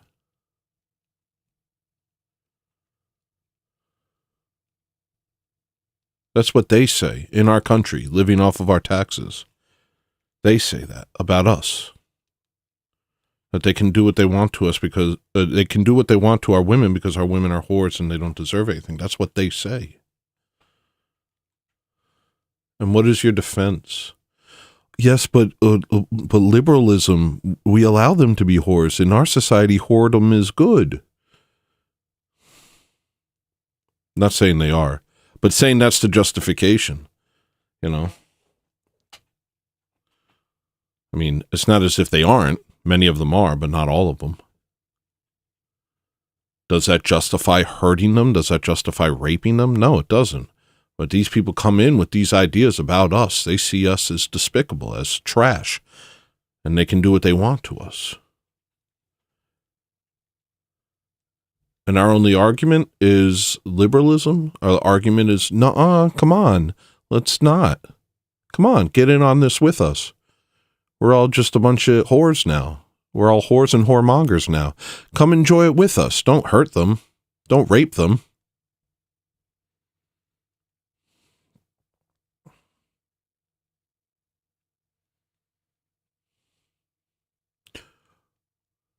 It's not whiteness that created the modern world. And that's what these pagans need to learn. It's Christianity that created the modern world. And the fact that Europeans embraced the true faith is a wonderful thing. It wasn't just Europeans, but in many countries in Africa, they got conquered by Muslims. But it makes sense that once we abandon God, we all of a sudden find ourselves at the mercy of those who... It's disgusting. How disheartening, how demoralizing that they're even doing that, Lawrence. But these people have an identity. And at this point, even though they're worshiping a false god and following a false prophet, their social cohesion and sense of any morality that isn't fed to them by their enemies gives them an advantage over us, because they come into our countries knowing who the hell they are, while we don't. We don't know who we are anymore because we've been dislodged from our identity.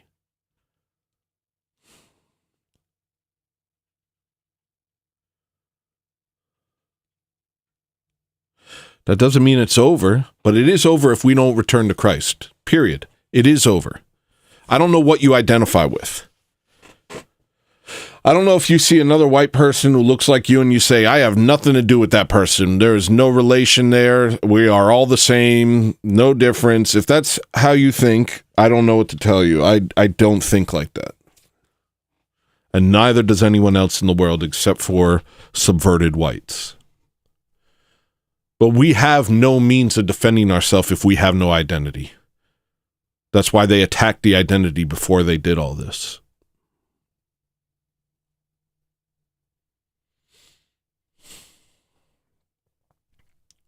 But if we return to the truth, if we return to Christ, then of course there's hope. There's endless hope that we can once again have a beautiful life. But we have to keep the Amish out of our countries. 100%. We have to. We have to. We literally have to. Let them reap what they sow. Their time of controlling Europe needs to end. Europe and America. It needs to end. It needs to end. Because they're nothing without us. We are the host.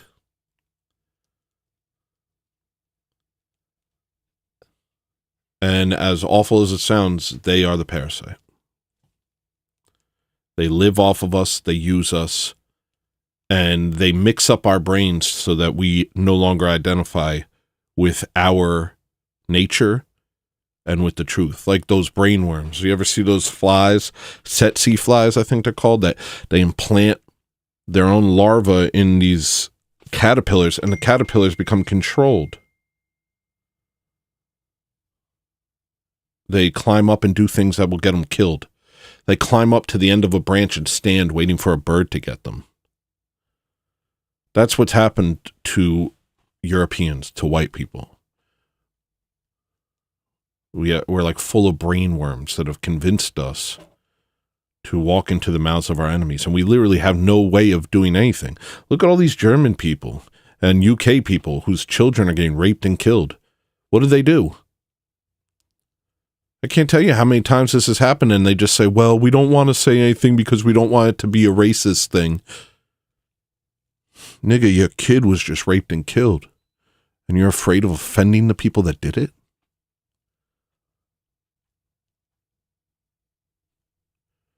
That's a brainworm, nigga. You climbed to the top of the tree and you're waiting for a bird to eat you.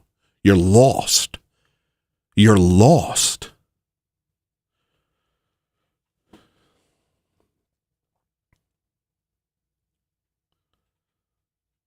You've forfeited everything.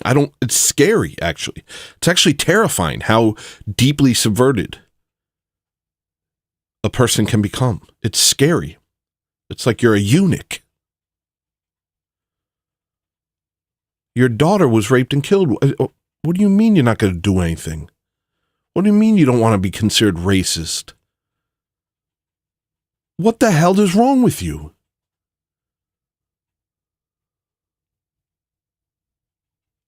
What morality is this? Like, do you ever think about it? Your morality is, I'm afraid of being called a racist. That's your morality. Your morality is patting yourself on the back for being nice to people that hate you, while actually, in truth, just being terrified of them. So scared that you won't speak a word against them when they rape and kill your own children. That's...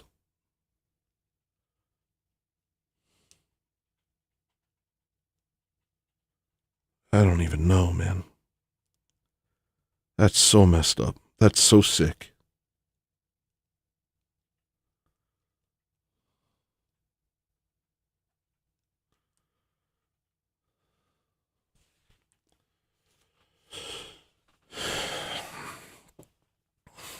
And I'm not a tough guy, you know. I'm not tough. I'm willing to do what I have to do. But I don't want to. I want peace. That's what I want. But peace isn't sitting in your home scared, watching Netflix shows about transgender, black, female, heroes saving retarded white men from themselves and saving the world from racism, and just sitting there playing video games and just hoping that it doesn't come to your door. That's not being a man. That's not a good life. That's not peace. That's demoralization. You're a broken person if that's what your life is. You can't allow that to be your life. You can't allow that to be your life.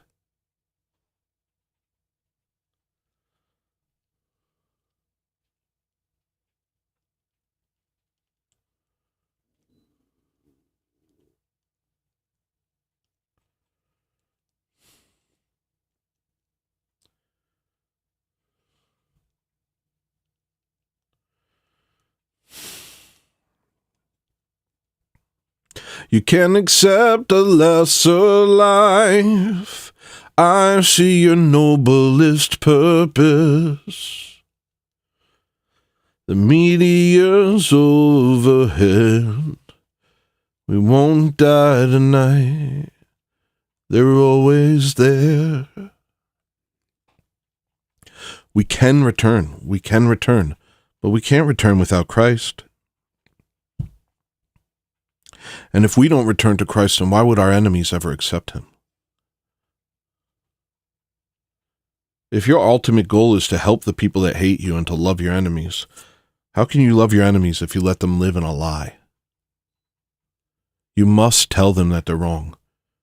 But how can you tell them that they're wrong if you're wrong? If you're accepting the doctrine of our enemies, specially designed to demoralize and break you as a person? There's no way. You are what your enemies say about you at that point. Unless we have Christ, we have nothing to stand for, and we have no identity. We have no way to love our enemies because we have no way to love ourselves.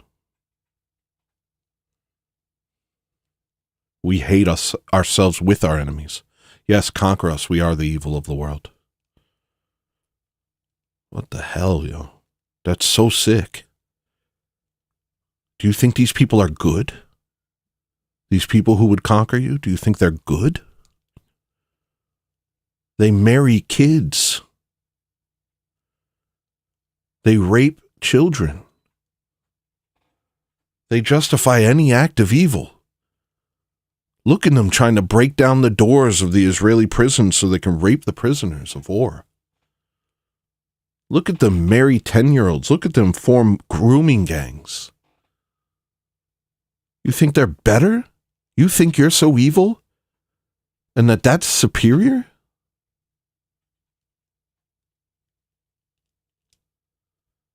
You need to get over this. You need to get over that. Because what we have right now is a people who, in the back of their mind, have a Christian ethic, but they have no Christianity.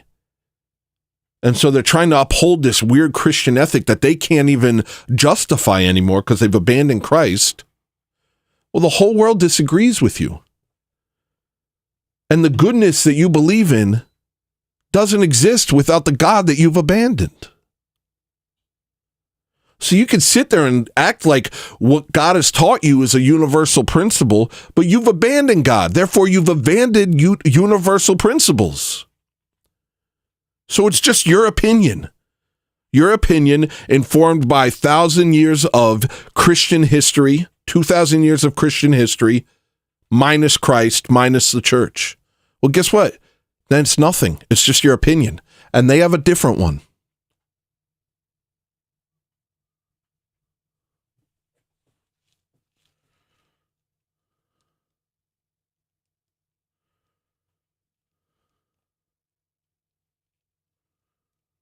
What are you going to tell them? I prefer you don't do that?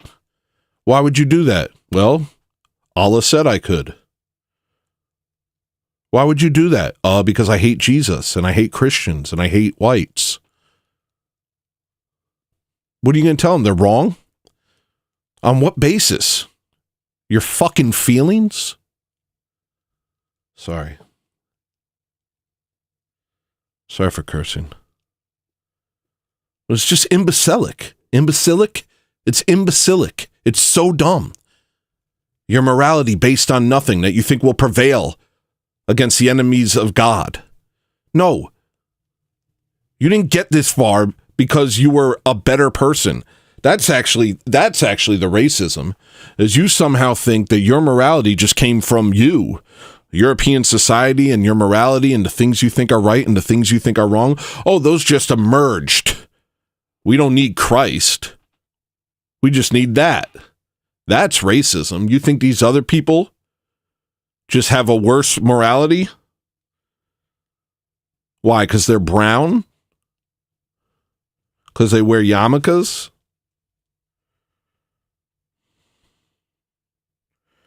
No, you were privileged to be given the true faith.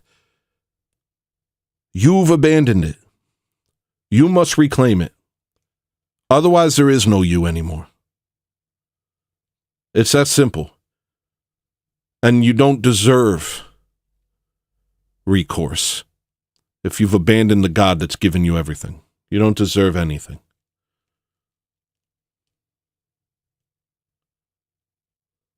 You deserve to be conquered by your enemies, because once Christ is out of the picture, then it's all just a bunch of pieces of garbage. It's all just a bunch of idiots. It's all just a bunch of fools, whether they're Muslim fools or European fools or Amish fools, whatever they are, it's all just fools. And then it doesn't matter who wins, because nobody stands for the truth. So you're going to be eaten alive by people who are better at being evil than you are. That's it. You're going to be destroyed by people who are better at being evil than you are. That's all. You're entering into the realm of darkness. You've abandoned Christ's light.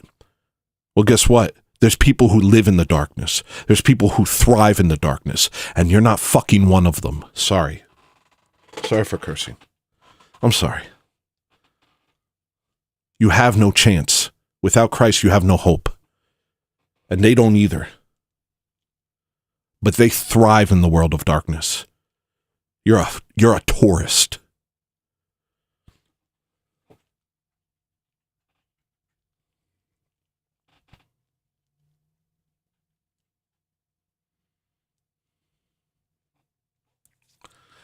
I'm taking a 30-minute break.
Thank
You don't know.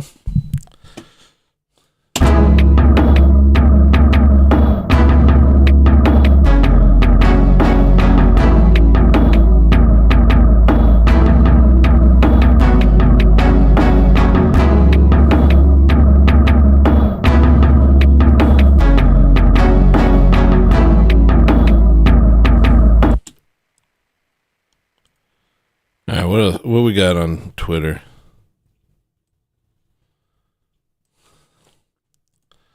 Let's check Twitter. See what I got saved.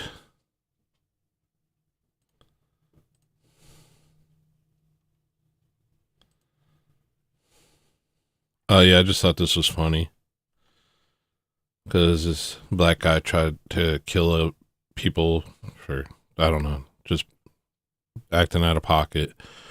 And then tried to kill somebody. Somebody said it's their nature to be violent. And somebody responded, y'all fault. Y'all fault. Oh, we violent? Y'all fault. I just thought that was funny. Where'd my drink go?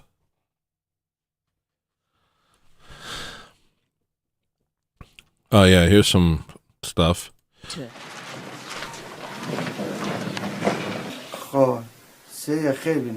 He's bought Parwana for 200,000 Afghanis, just over $2,000 US.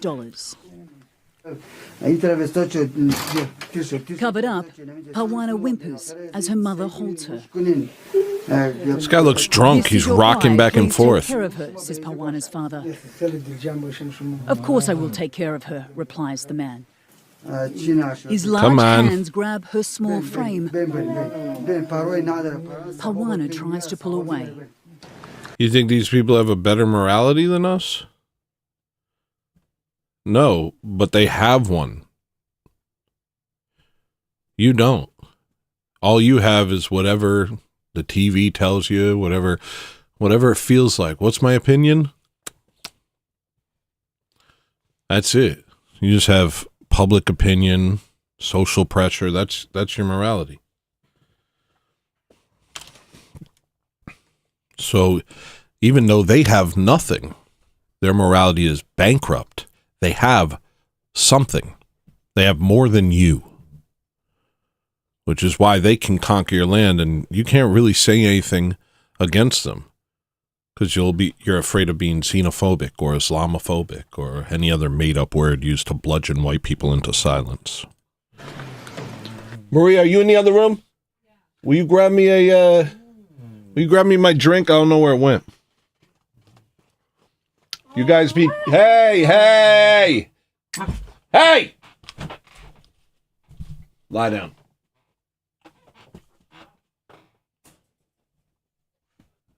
Your energy drink? Yeah. Okay. Is the camera on? Just hand it through the thing.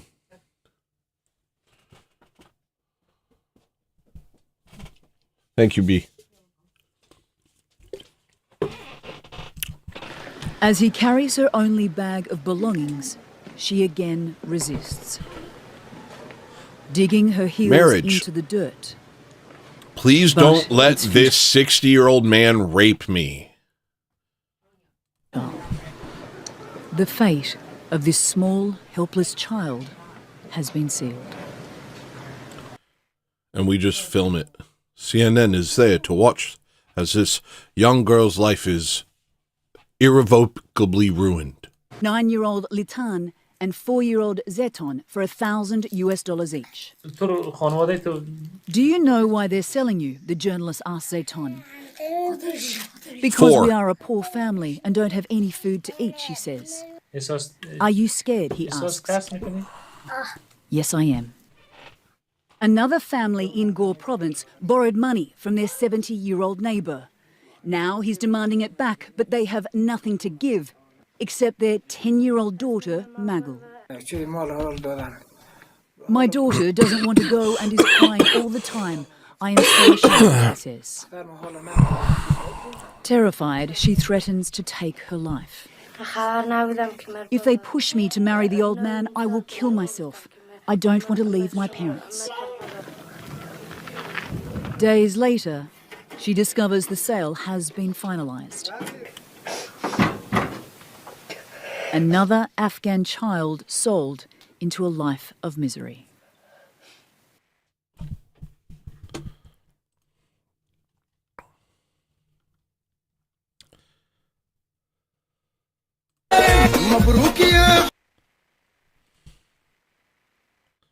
Look at this. He looks just like you, doesn't he?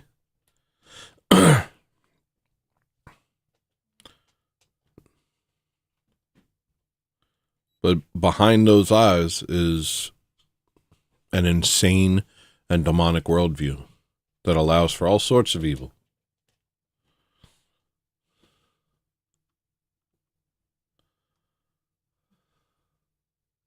This is, I don't know.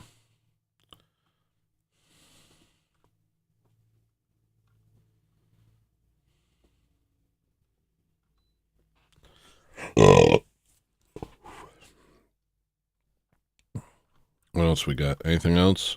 I've been thinking about watching this.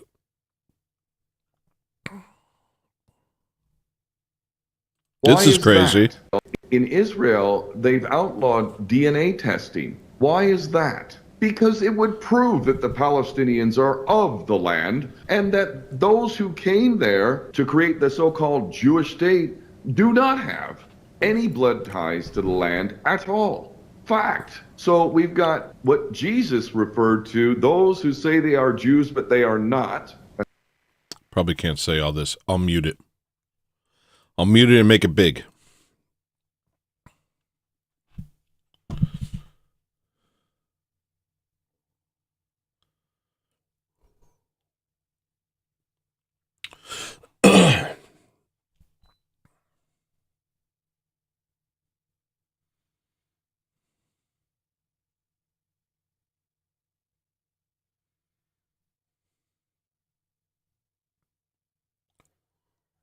How sadistic is that? Would you ever do something like that? We're dealing with something we don't understand, is what I'm saying.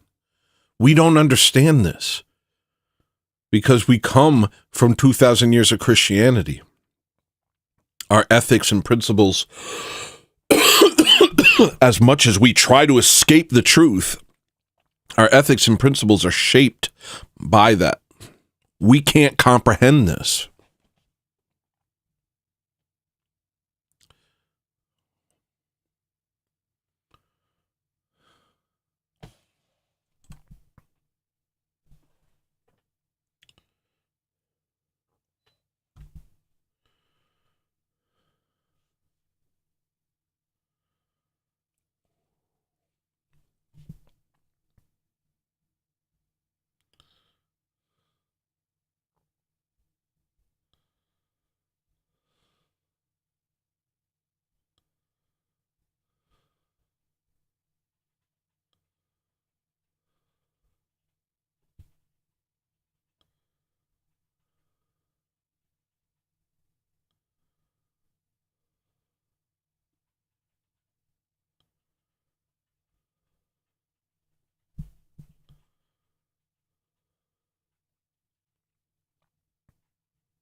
This is the truth. And it's crazy that people want me to shut up. That people are trying to silence me. That just tells you how powerful it is to just speak the truth.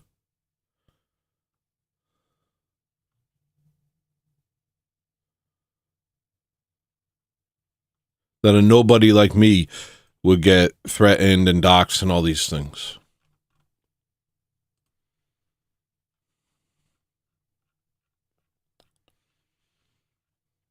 That should tell you something.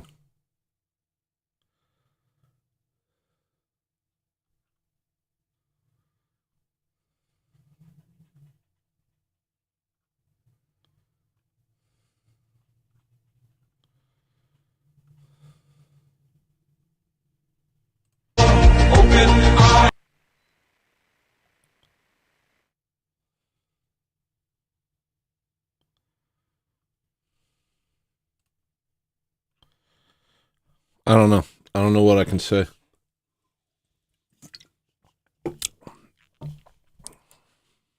You will know them by their fruit. This is what they do. Oh, they also have their own court. They have their own court system. They have their own police force, and they're allowed to get interest-free loans, whereas the rest of us are buried in usury and subject to the laws of the land, which they spend endless money to shape in their favor.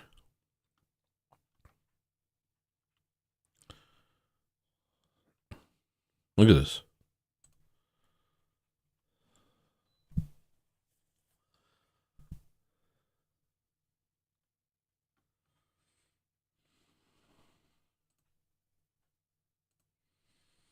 Whatever, yo. They're not playing by the same rules. They're not living in the same world as us.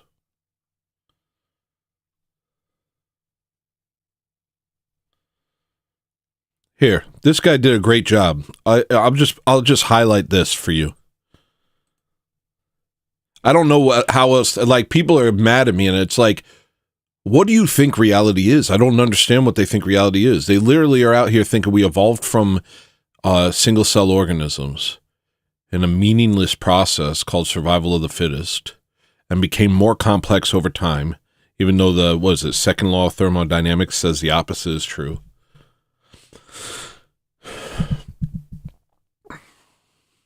And that everything's meaningless, and we're all the same. Somehow they believe that we all evolved, and yet we're all the same. A coyote is different from a wolf. A wolf is different from a dog. A dog is different from a fox. A fox is different from a hyena. But we're all the same. I mean, I believe we're all the same.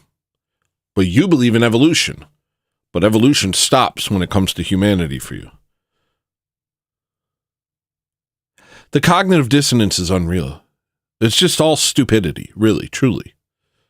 So you have this worldview that everything is meaningless. But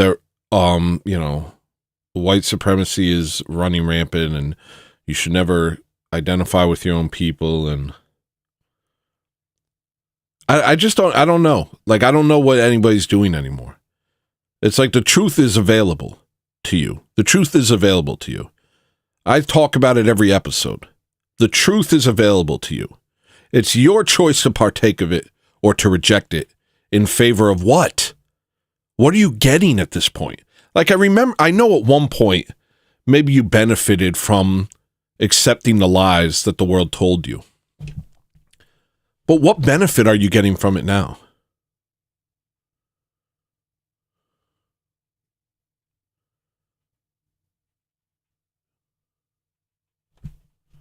This might have been a bad idea, but Elon posted some super Israel Zionist propaganda, and I responded, for being so smart, you're exceptionally bad at understanding this one issue. It's kind of weird. And I got a lot of likes on that post, and he responded, like, what am I missing? And so naturally, I wrote a freaking essay about it, and it took 40 minutes to get 11K to 2K ratio on that. So here's some of my concerns. And right at the start, let's just be clear. I'm not saying that all Jews are in on some Jewish evil conspiracy to run the world, okay? That would be a straw man argument, and that's not what I'm claiming. We're talking about Israel here. And these are just some of the most obvious. Here, I'll just link. Jay Dyer's streaming. I'd rather listen to that than me. I know other people find me more interesting, but I need to learn more. Jay Dyer, I learn. Whereas me, I don't know. I just kind of want to listen to Jay Dyer now.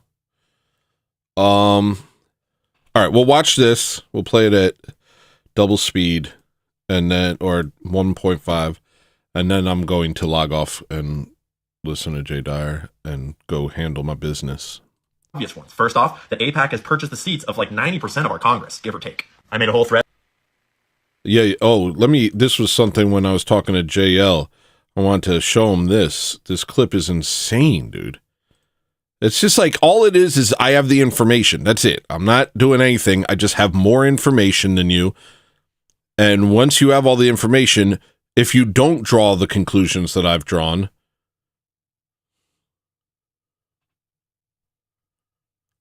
I don't know. Something's wrong with you. Okay.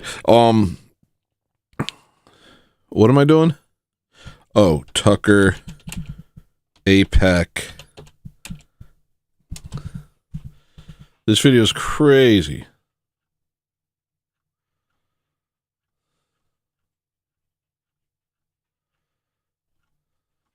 Hold on.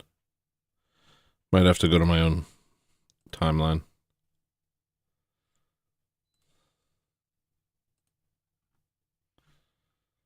Oh gosh, it's so hard to find stuff. How do you search your own account?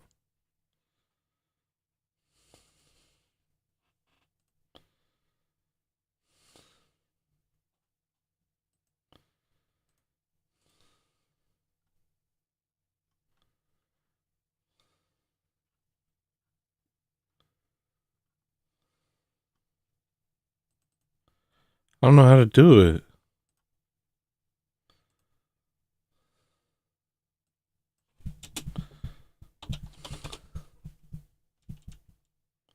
Here it is. Oh, wait, I could do a shorter version. Look at this. Republicans who come to me and say, that's wrong what AIPAC is doing to you. Let me talk to my AIPAC person. By the way, everybody but me has an AIPAC person. What does that mean, an AIPAC person? It's like your babysitter, your AIPAC babysitter, who is always talking to you for AIPAC. They're probably a constituent in your district, but they are, firmly embedded in AIPAC. And every member has something like this? I don't know how it works on the Democrat side, but that's how it works on the Republican side. And when they come to DC, you go have lunch with them, and they've got your cell number, and you have conversations with them. So I've had handlers. That's absolutely crazy. These people have handlers. They have Amish handlers. I've had 4 members of Congress say, I'll talk to my AIPAC person. And it's literally what we call them, my AIPAC guy. I'll talk to my AIPAC guy and see if I can get him to, dial those ads back. Why have I never heard this before? It doesn't benefit anybody. Why would they want to tell their constituents that they've basically got a buddy system with somebody who's representing a foreign country? It doesn't benefit the congressman for people to know that, so they're not going to tell you that. Long and short of it. Read with all my sources, and in this case, I used a video that I made myself, and that's not what I'm claiming. We're talking about Israel here. And these are just some of the most obvious ones. First off, that AIPAC has purchased the seats of 90% of our Congress, give or take. I made a whole thread with all my sources, and in this case, I used a video that I made myself where I cited a whole bunch of sources about AIPAC and about JFK trying to get them to register as a foreign agent the months before he got shot, and then they never registered. But we're all just people, man. So what does it matter if people who don't think we're all just people run our country? We're all the same, man. Dude, we're all the same, man. So what does it matter if people who think we're animals run our country? We're all the same.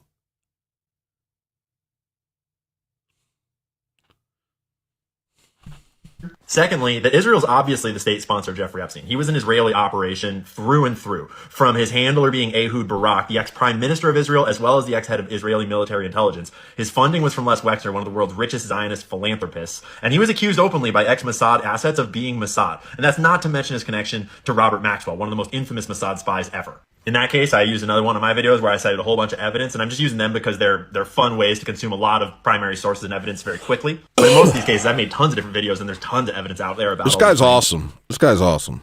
These are not complex claims. I mean, he talks like this guy though.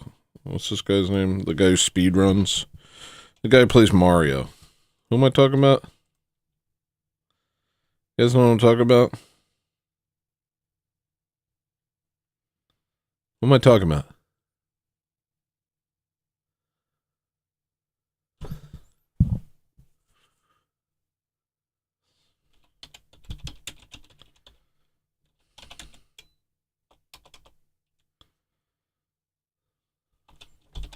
Ryugar.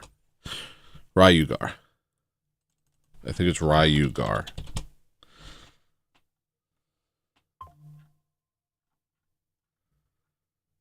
No? Rygar?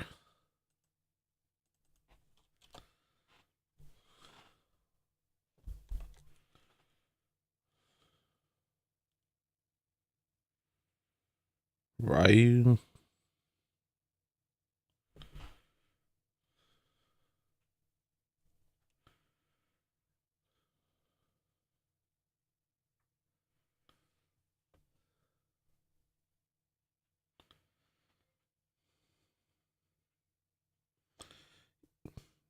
Yo, what is Ponyo eating in the backyard?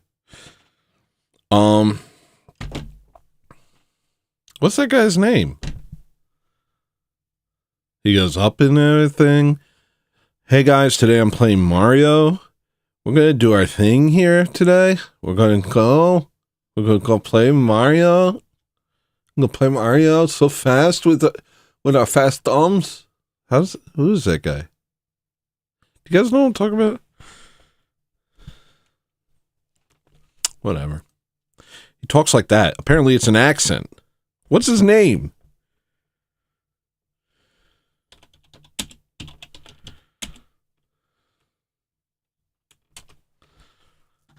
Ryugar. This guy. Listen how this guy talks. Ladies and gentlemen, it finally happened. Now a lot of he never goes down. It finally happened. He just always goes up. Ladies and gentlemen, instead of going, it finally happened, he goes, it finally happened. Like he's afraid of every word that comes out of his mouth. It's so odd. A lot of you know I've been doing the Super Mario Hour Challenge for quite a while now. If you're not familiar with it, it is where you speedrun 6 Mario games, classic Mario games, Mario Bros, The Lost Levels, Mario Bros 2, Mario Bros 3, Super Mario World, and Mario I'm sorry. I love this guy. I watch him. But the way he talks is so absurd to me. And then this guy has the same voice. And they actually look similar, too. Is this the same guy? Yo.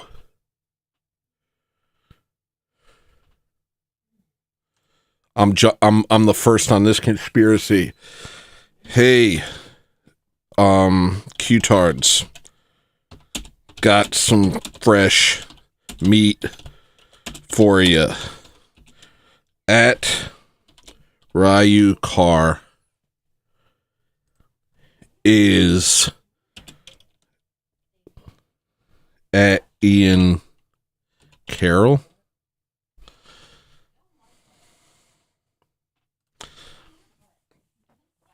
I have started a conspiracy. Be sure to like and retweet that and just really lean into it if you're watching me right now. In this case, the most obvious and direct source is just To Read One Nation Under Blackmail by Whitney Webb. I'm on my 3rd read-through right now.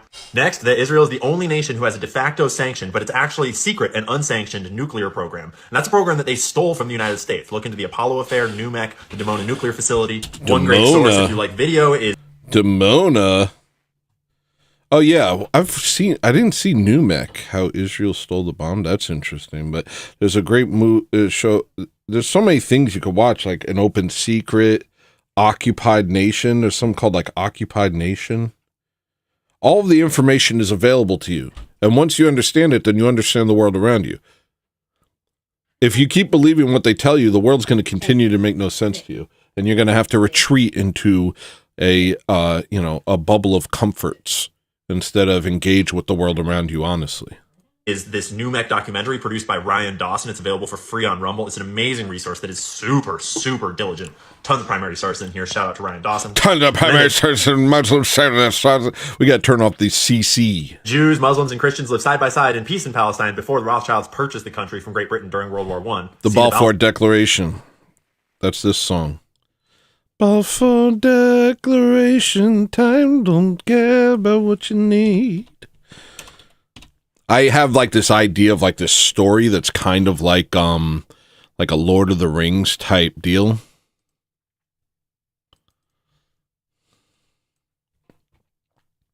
Like a Lord of the Rings type deal, right? This epic tale. But the bad guy is Balford. I changed Balfour to Balford. And I had a picture of him, and he's like this evil wizard. And it kind of interprets all of the stuff that's happened over the past 200 years in Europe and America into a sort of fantasy tale. And Ryukar, and I'm Ryukar now. Ryukar. Where is it? I think I have a picture left. It got deleted off of YouTube. I had a video with the picture. I might have it on Rumble here. There. That image. Anyway. For declaration. Oh, here's the song. We're gonna watch Jay Dyer soon. Am I allowed to restream Jay Dyer? I should ask.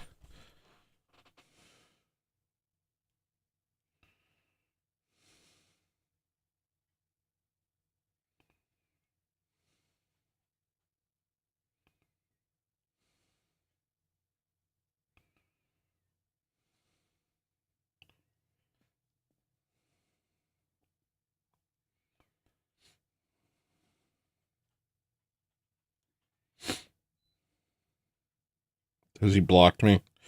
Please don't tell me you've blocked me again, Jay. Oh my gosh, he's blocked me again. I can't win with this guy. Why?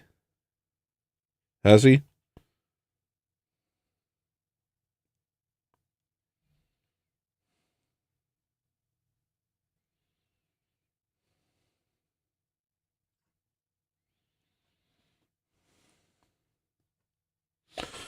If I can restream it, then I'll keep going. I'll restream his stream, and we'll comment on it. That would be sick.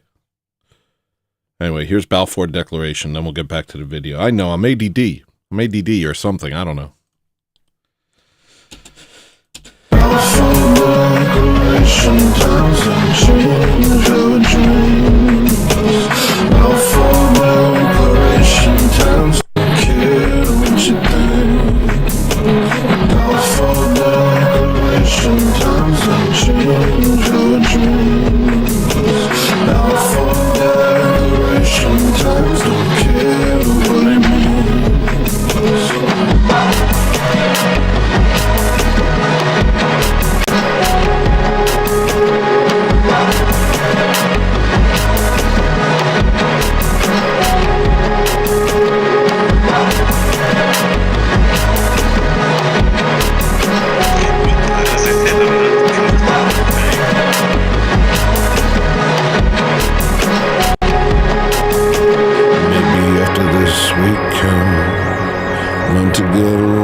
Maybe when all this is through, you can pray for me and I will pray for you. Back when I would shed your blood, I was under Balfour's touch. I didn't understand what you was, my dear friend. Though we are from different lands, we are united in him. Brother, please forgive my sin. The days keep slipping out of my hands. Why can't I keep trying? The days keep slipping out of my hands. I don't want them back. Cause everything I did before death, nothing but filthy rags. slipping out in my head. If anybody's listening to Jay and he answers in audio, let me know. I just said.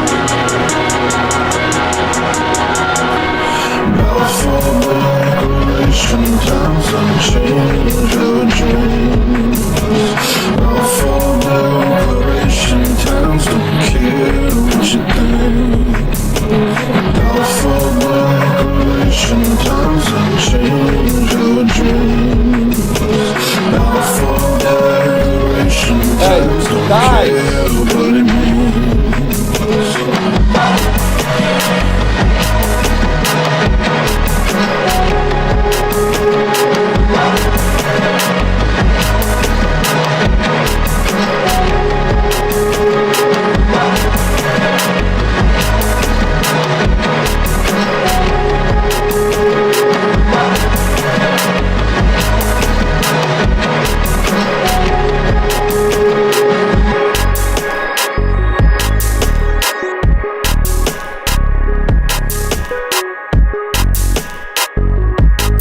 That song's fire. All right, here's the rest of this. Literally begins with the words, "Dear Lord Rothschild." Like, how many families in this world have ever received a letter from the largest empire in the world, the British Empire, saying, "Dear family, we give you a country." When you dig into what they did to get this country, it's not great. And then when you learn about the history of the founding of Israel and the paramilitary groups that fought to found Israel, Lehi, Irgun, and Haganah, look them up. Lehi and Irgun were declared terrorist organizations by Israel themselves after they were founded because the whole international community was so pissed. You can source that straight off Wikipedia, but you can dig way deeper on it if you want to. Worth digging into how Lehi actually wanted to be allied with the Nazis because they thought it would be a more effective way to get Jews into Palestine. These guys were like bombing British civilians to make the British want to leave, not just bombing Palestinian civilians, both of which are war crimes. And then the leaders and founders of these terrorist organizations went on to be the prime ministers of Israel on multiple occasions for the next 30 years. You start to dig into the history of the previous prime ministers of Israel, and there's some super dark, violent people that ran this country. And that Israel's a foreign nation halfway across the world that has no business receiving my tax dollars. Why are we sending them billions of dollars of our money while our country is burning and overrun by illegal immigration and all these other problems? Go ask Grok how many billions of dollars we've sent to Israel. That's my money. Why are my tax dollars? All right, you can listen to that. That's long. This guy goes through a lot of it. Anybody who's interested, not that you are. Let's say you are. Let's say you're interested in the truth. That guy breaks down a lot of it, and it's all, straightforward stuff. He doesn't go into the religious aspect. I go into the religious aspect because the worldview undergirds everything. And what's happening now is not new. It's been happening throughout history with these people. So, they're not responding. They're not telling me that I can restream this. An apostate prophet is there. And that guy's like my enemy. This guy hates me. He blocked me. He made weak arguments. I feel like I could destroy that guy in the debate, which is weird because I'm dumb as crap. I'm literally dumb and don't know anything. But this guy, if you see the argument that resulted in him blocking me, you'd be like, this is crazy. And I was saying stuff that now Ian has said in this video much better than I did. He backed it all up. What they like to do to leftists, they're like, source please. And it's like, it's just a way of derailing it. Prove me wrong. If you think I'm wrong, prove me wrong.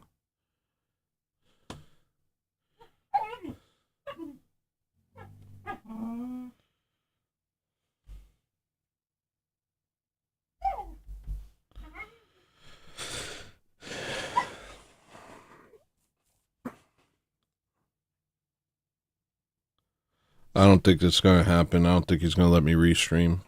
This sucks. This freaking sucks, dude. Maybe I'm done streaming for the day. My dogs are being annoying. I gotta go take care of them.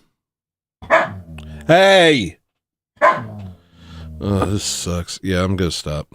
I'm gonna stop. Let me check the chats real quick before I leave. Anybody say anything?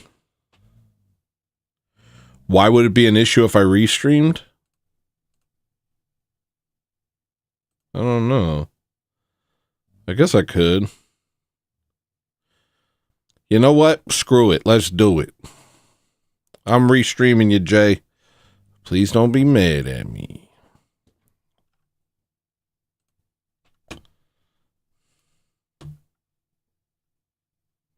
It's why we baptize infants. And the Orthodox, we would agree with that. But we also would argue that there was still the strands and the taint of the notion that sin is in some way passed on in an actual guilt way through seminal transmission, which is something that we would disagree with. Sin is not transmitted, but the effects of the fall are transmitted. So that's why you get the recent Vatican statement on all this, that it did evolve over time, and the Roman Catholic position nowadays is not what it was in the West in the 5th, 6th, 7th century. Did this change with Vatican II, or was it before that? Well, I would say Vatican II played a role in it because Vatican II did attempt to bring in so-called, quote, voices and inspiration from the East. There were a lot of periti at Vatican II, like Hans Urs von Balthasar, who were very influenced by Eastern theology. So that could play a role. But the Vatican statement on limbo was not that long ago, so it was post-Vatican II. Okay, and that's the one you were talking about earlier that said infants aren't damned, correct? Well, this is why, yeah, it's let's see, when did this come out? Pulling it up here.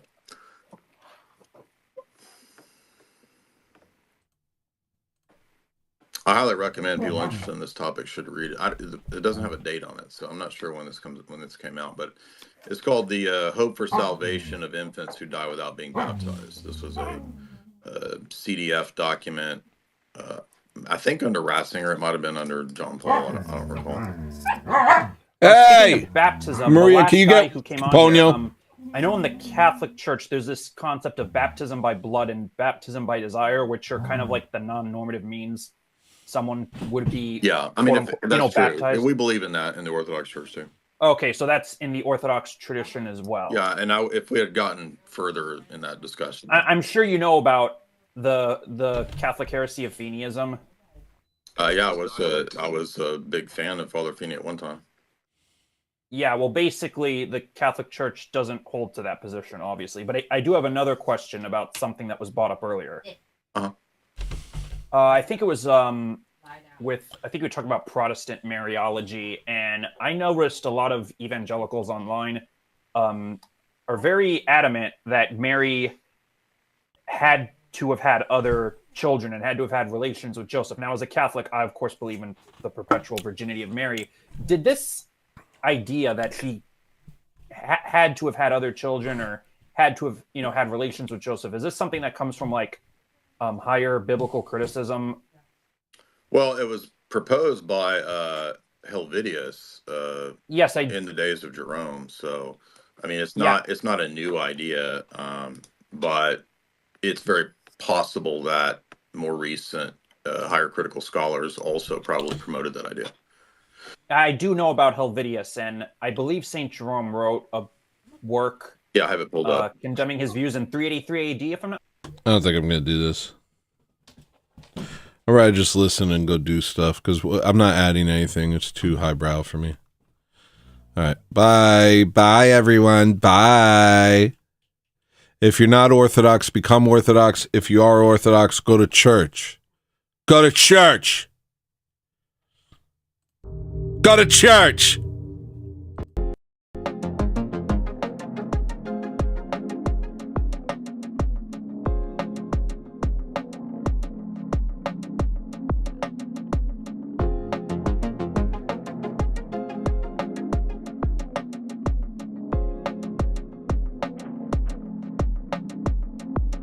In a garden brimming with gold and green, no mosquitoes, no predators.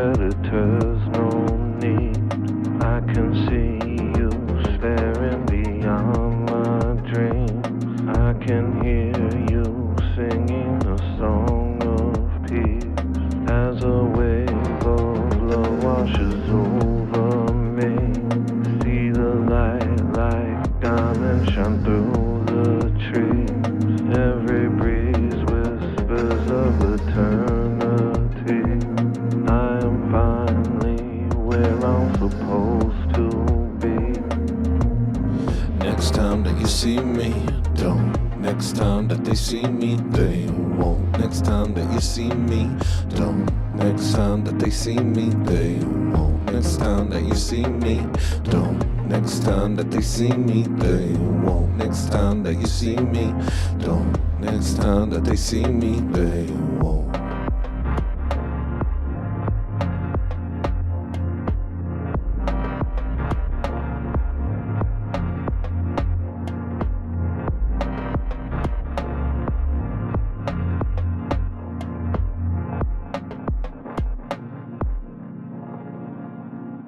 They won't.